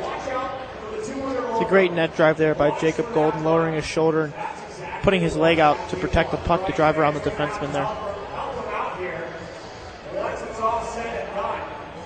Boy, has he been an added addition on the blue line. I mean, absolutely. Tough losing Luke Beamish, but get another puck-carrying defenseman, a guy that can jump into the play like we just saw. Looking to get on the board for just the 4th time this season. Denied on that opportunity as Erie back to skate in their own end. Headman play to Garrett Podolny. Poke checked away from him, but they find Joe Mack off of his skate. And back out to neutral ice as Garefa with a pair of goals here tonight, both in the first period. Goes for a skate in his own end. Dishes across the zone. Donovan Zavrango. And now Vukovic brings this one on ahead. Ranked 61st overall amongst North American skaters for the NHL Central Scouting Service as he looks out, has one in front of the goal. Patted away by Cece on the wraparound tries. The Otters trying to chop it away. Almost springing loose was Garrett Podolny. Now he put a hack on Lipinoff. He's able to keep it in from the line. Reed Vlad on the far side corner. He has set up Garefa on both goals. Poke check by Drysdale. Fouled by Garefa behind the net. Watched by Jamie Drysdale. Puts a shove onto him. It's out towards the blue line. Garrett Podolny forces him out of the zone and whistled offside on the play with 14:27 to go here in the 3rd period. As you see, the Otters there do a really good job in their defensive zone. Although Kitchener had the puck a lot, the Otters didn't give up much. Did a good job of closing their gaps and really playing good defense there.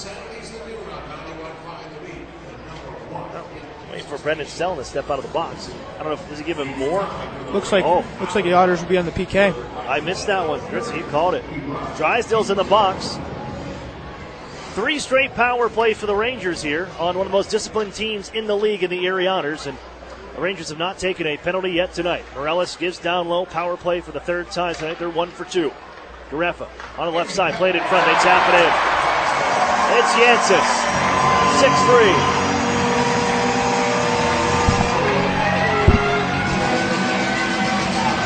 Yancis, a guy known for being in front of the net, scoring power play goals, comes back to haunt us.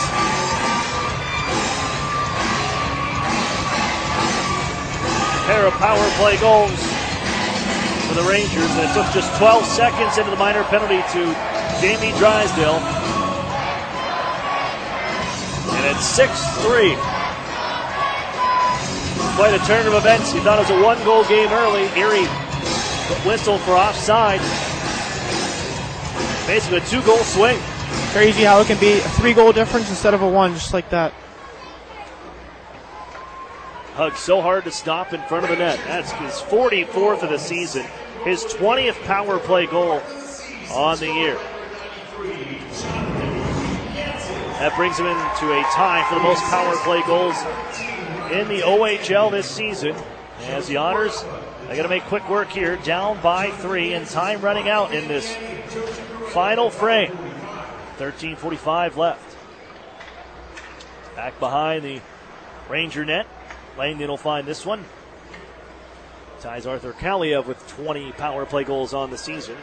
Nearly half his goals coming when up a man. Kishnik finds this one bouncing his own in. He'll come flying through neutral ice here. Walks in 1-on-4. Sidesteps Jack Guy. Hands off to Stellan. Now Marcus Gillard with it. Trying to float it towards the goal. That was blocked.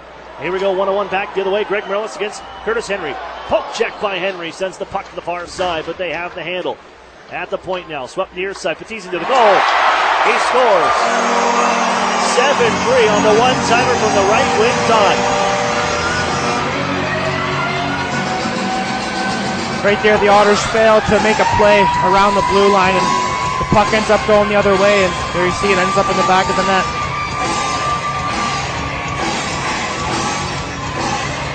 Season 6th of the year. Set up by Morellis. And a tough one to stop. Pass across the zone, and from the bottom of the right wing circle, the left-hander rips it top shelf. Really, no chance for Cece there, trying to come across.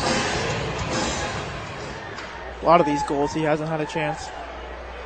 It's 2 goals on 5 shots here in this third frame. What was a molehill to climb is now a mountain for the Erie Otters. Down by 4.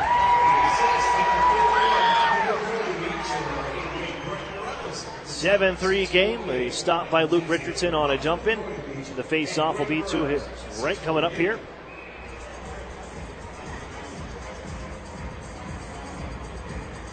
As I'm sure the Windsor Spitfires are watching back at home.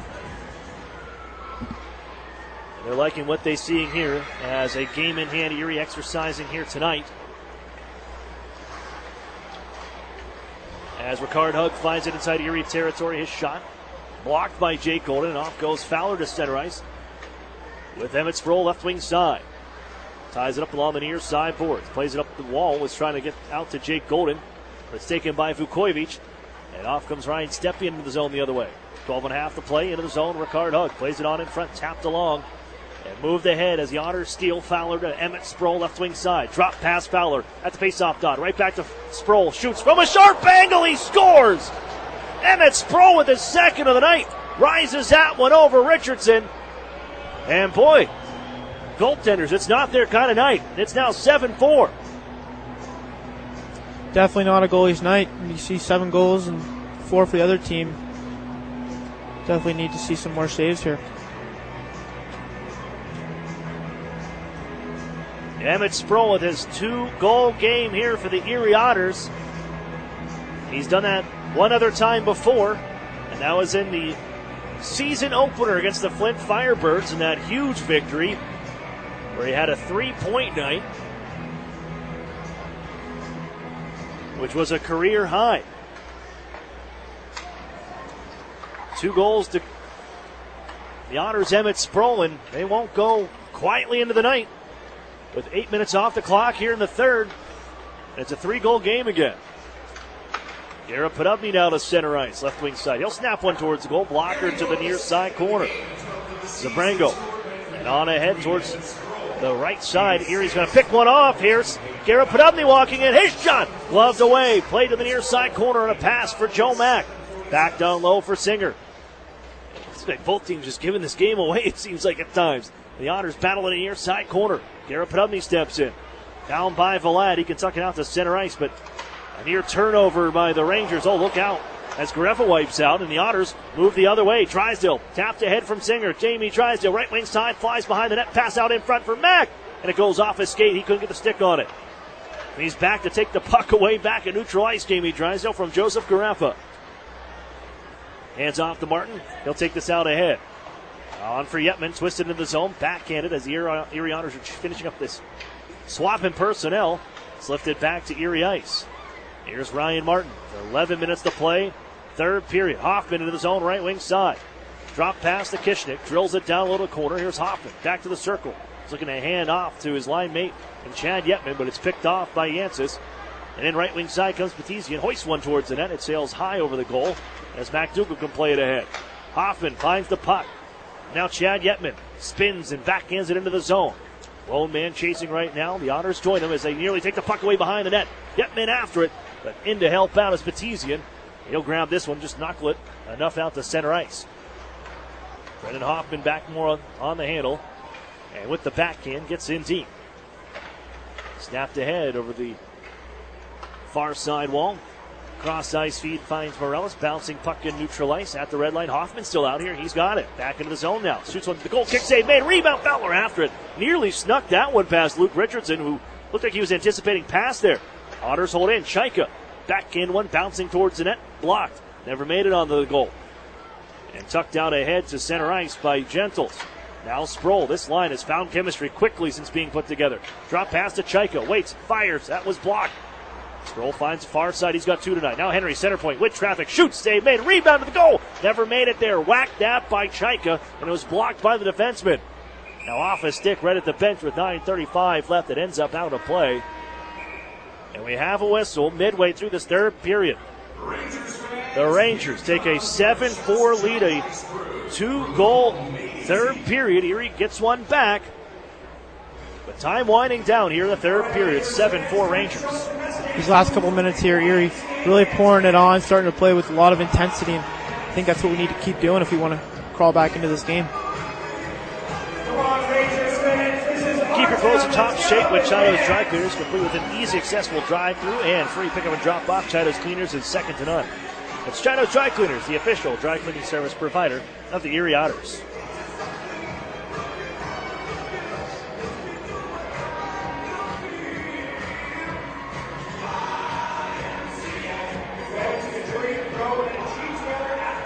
And if you're, analyzing this team and watching them, if you're looking at games, this is 3 games in 3 days. You got to come up with some points during this because you don't want to go into the final 4 games. It's a tough schedule, we get it, but it's 4 games in 5 days where then you'd have to still make up some points and you still could hope for some help. But you didn't want to handcuff yourself with that. And you'd love to make something happen here tonight. If not, the game's already critical, but man, you're looking at DEFCON 5 by the time you get there. Into next week if you don't pull anything out here this weekend.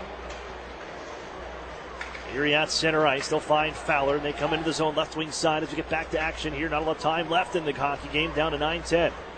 Play to the point for Drysdale. Left side, it's jacked up. His shot blocked, skipped away from him, and look out. Flying down the right wing side. Here comes Ryan Stepien. Fires, blocked by Drysdale. And off the end boards, that shot ricochets.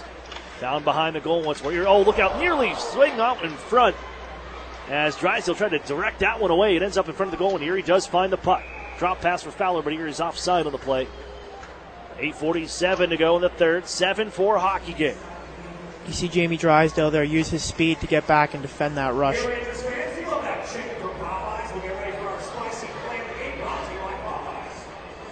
No, still power plays 3-0 in favor of the Kitchener Rangers. Fired in by Ryan Martin. Richardson holds now. As he bounces it over the far side boards. This will trickle around for an icing call. Yes, it will cross that goal line. Down in Erie territory, and Ryan Martin there to scoop it up. 8:32 to go, and an offensive zone draw coming up.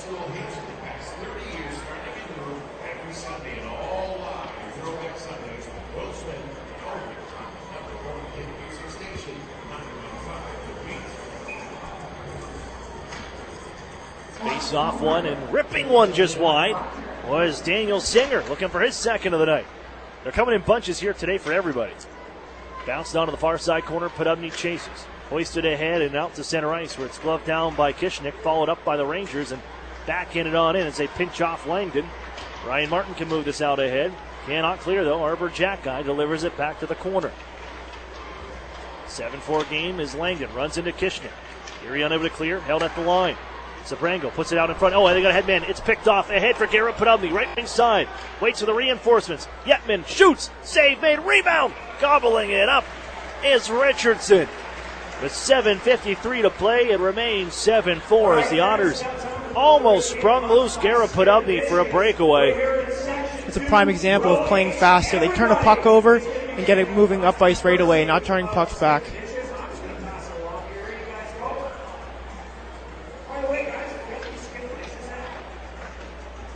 On this face-off, taken behind the net by the Rangers, Reed Valad. Erie pinches as Jake Golden forces his hand for a second there, but from center red, the Rangers will drill this one off, a stick out of play. And a face-off from neutral ice coming up.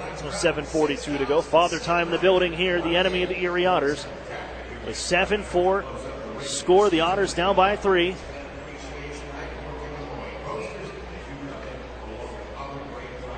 The line's shuffled a bit here as we see Joe Mack out centering Brendan Selin and Daniel D'Amato.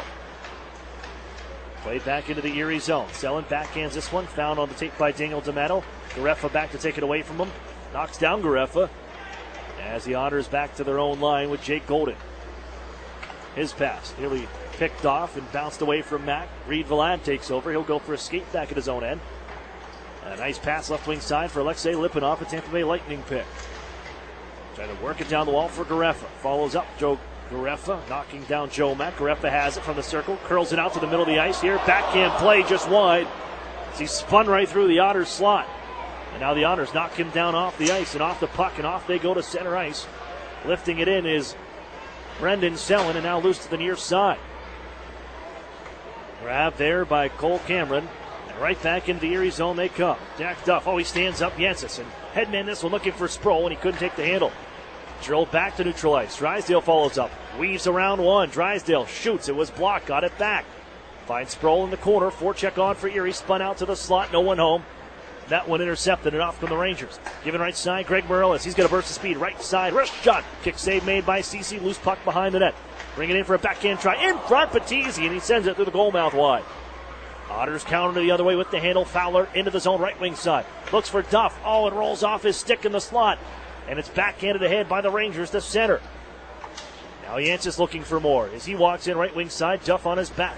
Took the puck away, but Petizian follows up and he finds the big frame of Yancis behind the net, trying to wrap this on in front. Here's Morellis. Save made. Rebound. Morellis back to the goal. It's still loose. Cece in snow angel mode. And the Otters find the puck and they'll ice it to take the heat out of a hot kitchen. As Yancis threw it out in front, Morellis' first shot just dropped between the legs of Cece, and it was a scramble on from there. Yeah, a couple of really good saves from Cole Cece there. Definitely need to get back and help him out a little bit. They'll look at the overhead. Well, a scary moment there. And Cece just sprawled out. Able to make a couple stops laying down.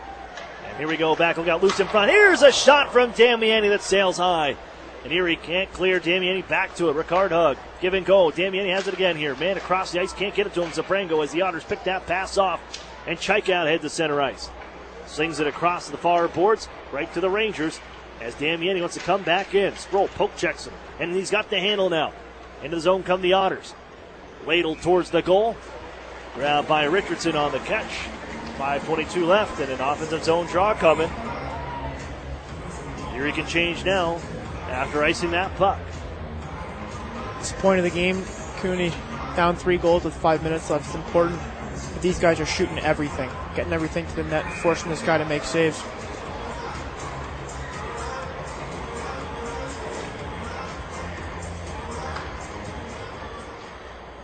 Rangers take the draw and just send it out to center. Erie can reel that one in. As Ryan Martin wants to slap it in and does so. Around the boards it goes. Wrapped to the far side wall. Singer in after it. With Chad Yetman, Garrett Podubny, shortened bench here, and this will be an icing call. If Ryan Martin wins this race, he does so. And the whistle sounds with 5:02 to play, and another offensive zone opportunity for Erie on this face-off coming up.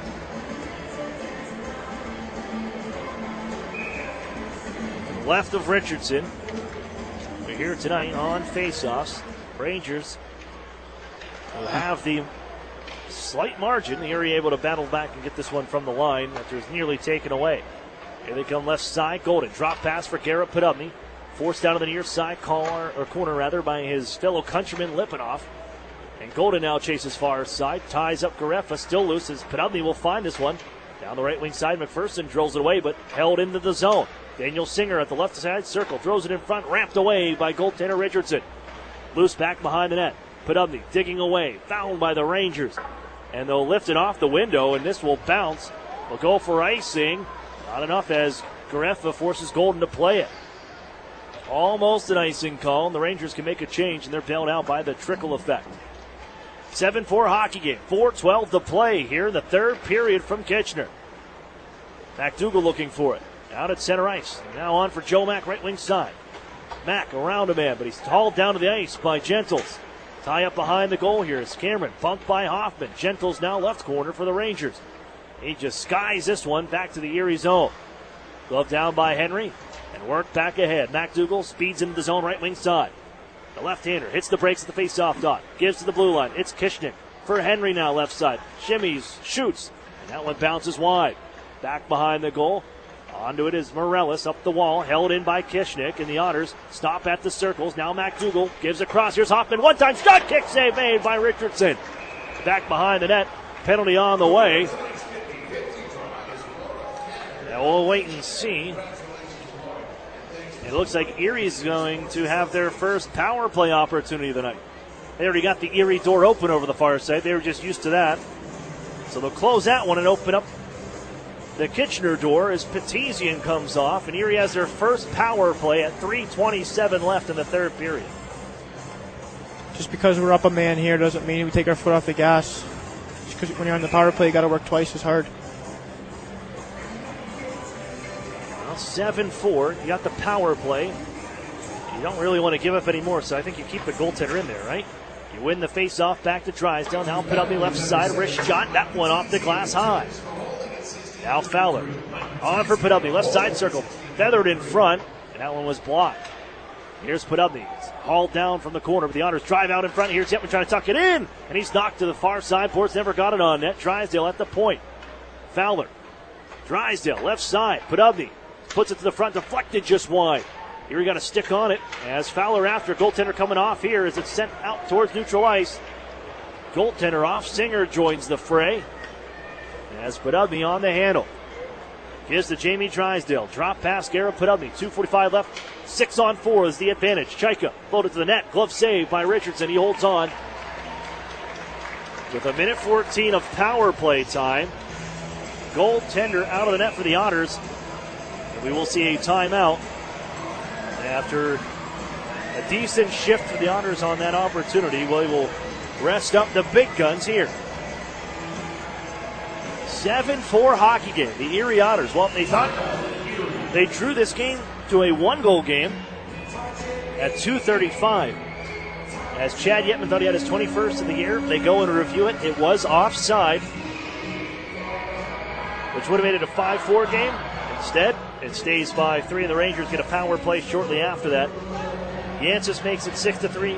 A little bit more insurance from Petesian, 7-3, and Otters were able to answer 58 seconds after the Petesian goal with Sproul's second of the night. But Erie down 3.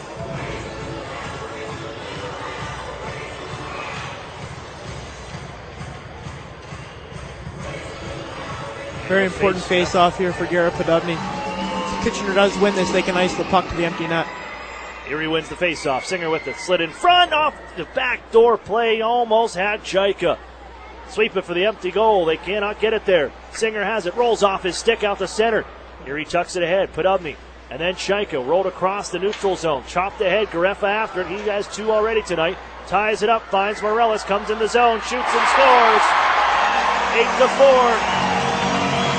And that'll just about seal it for the Kitchener Rangers. The shorthanded goal with 2:17 left.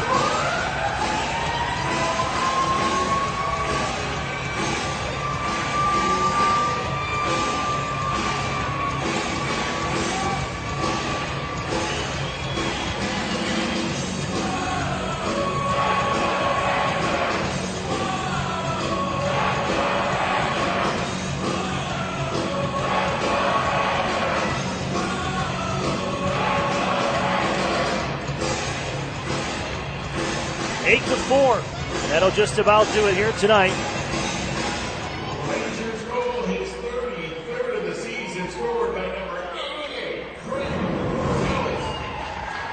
They're back behind. Erie still with a power play, 40 seconds left.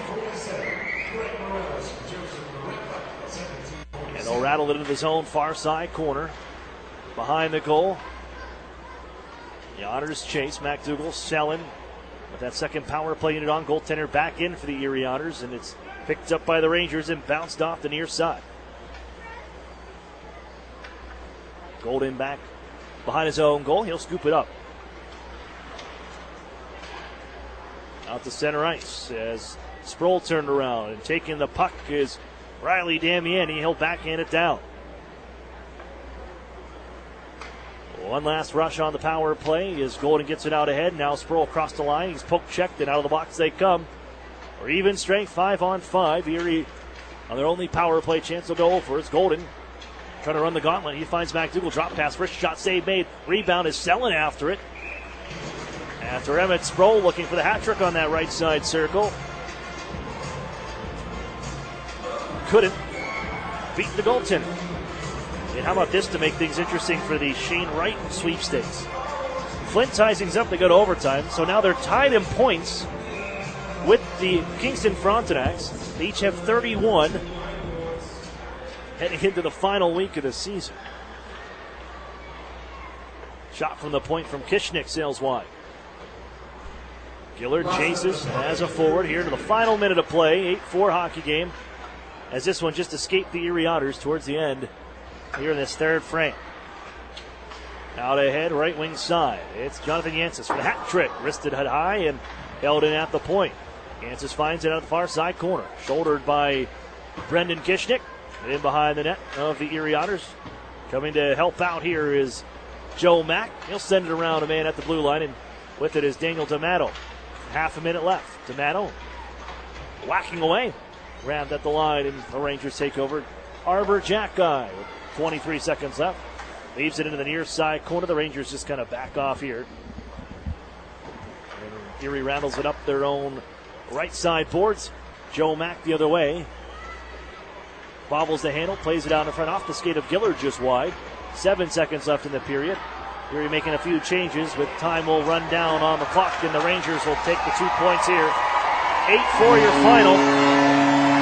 3-goal third period for the Kitchener Rangers after the Otters thought they drew within one. The goal was called back for an offside play, and the Rangers prevail on home ice 8-4. And the Otters down to their final 5 games to make up 2 points.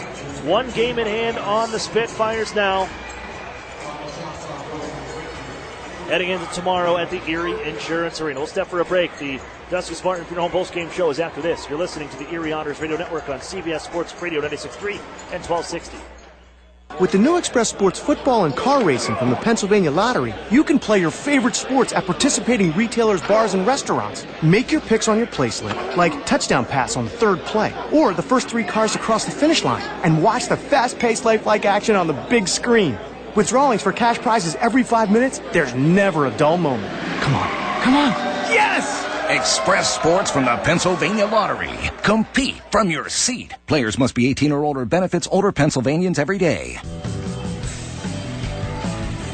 Hockey is back in the city of Erie, and you won't want to miss any of the hard-hitting, fast-paced Erie Otters action at the Erie Insurance Arena. The Otters renew the 2017 OHL Championship rivalry as they welcome in the Mississauga Steelheads on Saturday, March 9th at 7 p.m. Don't miss the NHL stars of tomorrow, today.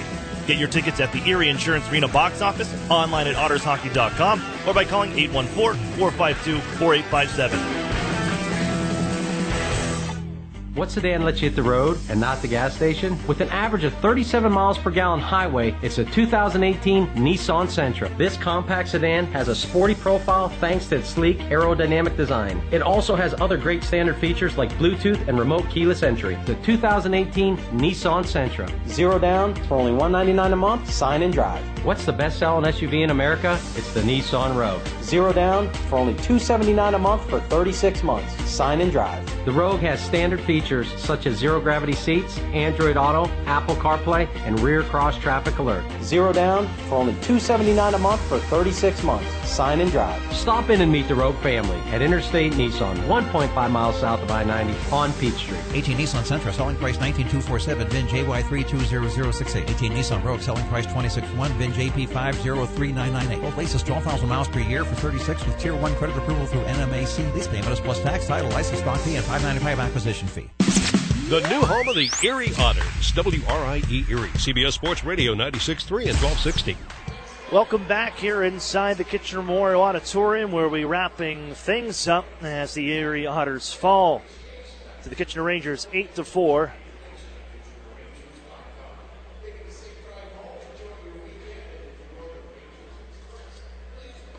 I'm Aaron Cooney. I want to thank Alex Gritz for joining us once again on the broadcast.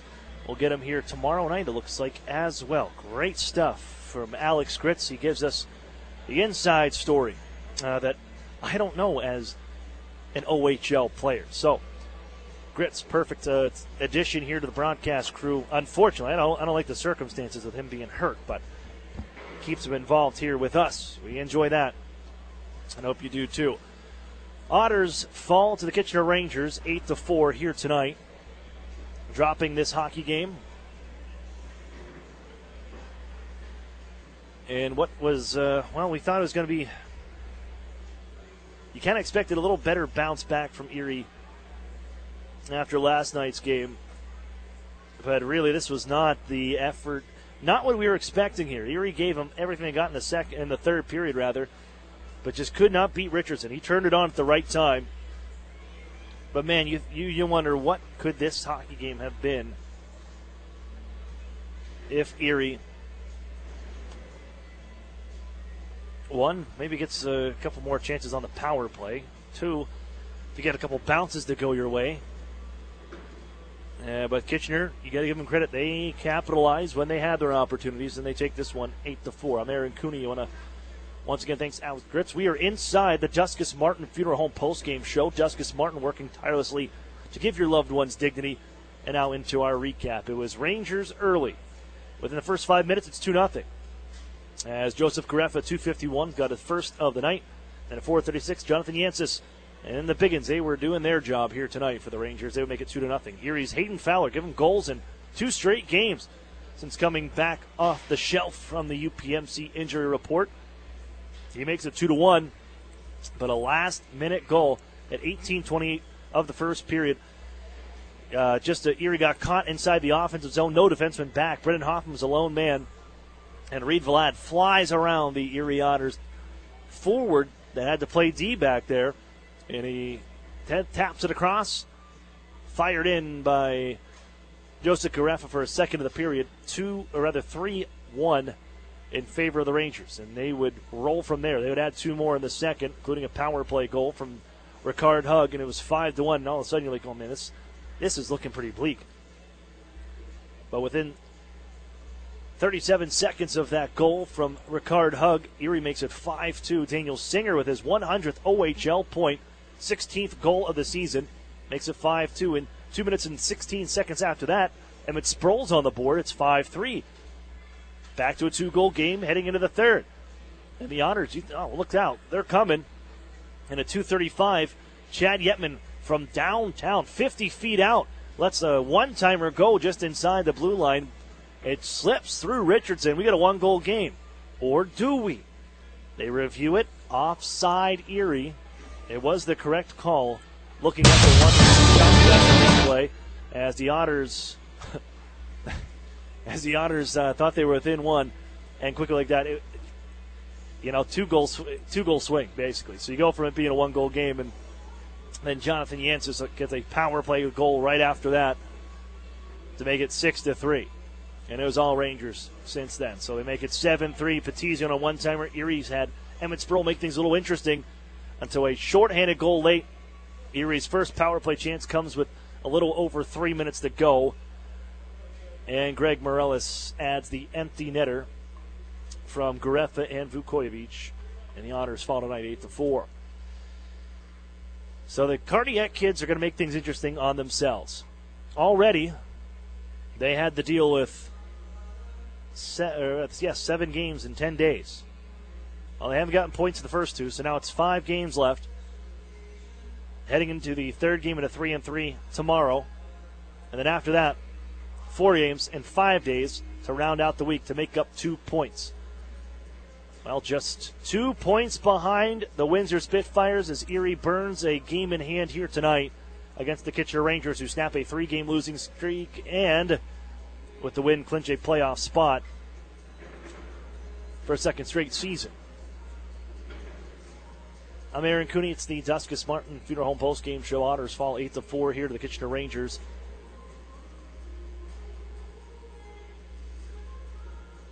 As it just was not the Otters' night. And I'm sure it's a little careless with the puck at times, and this will be cleaned up.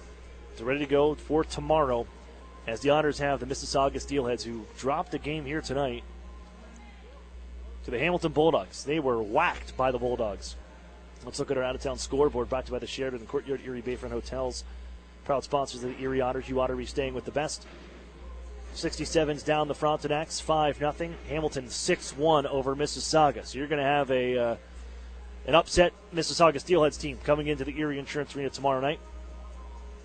Niagara beats the Sudbury Wolves to take the first place spot in the Central Division. How about that? 3-0 over the Sudbury Wolves, or for the Ice Dogs.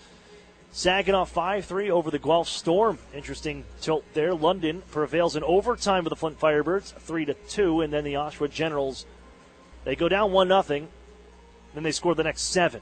7-1 ahead of the North Bay Battalion right now. 2 minutes to go.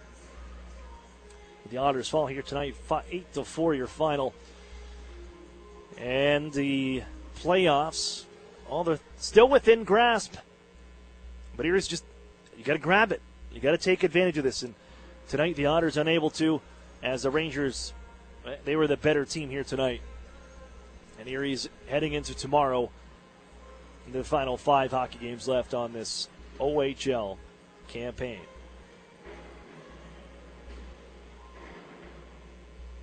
Tonight's Ironworkers local union number 3's Ironman of the game, and tonight's 3 stars. Third star from the Erie Otters, Emmett Sproul, a pair of goals. Second 2-goal game of the season. Greg Morellis, the second star for the Rangers, a goal in 4 points. Joseph Garefa, 2 goals, 2 assists, 4 points on the night. The keys for the game coming in were to slow those guys down. Erie did so in their last meeting in this building on February the 12th. But Garefa and Morellis each with 4-point nights. Ricard Hugg adds a goal. And Jonathan Yancey with a pair of goals as well. That's not going to help you in many hockey games when their big uns get going. Erie Otters back on home ice tomorrow night. They'll face off against the Mississauga Steelheads. Third time of the season, a 2017 OHL Championship Series rematch as the Otters welcome in the Steelheads for the final time of the season. Then they will visit them on the following Tuesday. But the Steelheads in town tomorrow night, and it's team poster night with an autograph session afterwards. First 2,000 fans in attendance will get Erie Otters 2018-2019 team posters. All thanks to our friends at Interstate Nissan and Interstate Mitsubishi. So thanks to them for setting that up and that crew. as we're going to say goodnight here this evening. The Otters fall, final score 8-4 to the Kitchener Rangers. Head back home tomorrow to take on the Mississauga Steelheads at 7 o'clock from the Erie Insurance Arena. One of 3 final home games left for the Erie Otters, so we want to see you there. For Brian McKay back in studio, I'm Aaron Cooney saying goodnight. You're listening to the Erie Otters Radio Network on CBS Sports Radio 96.3 and 1260. You've been listening to Erie Otters Hockey on WRIE Erie. Follow all the action throughout the season on the new home of the Erie Otters, CBS Sports Radio 96.3 and 1260.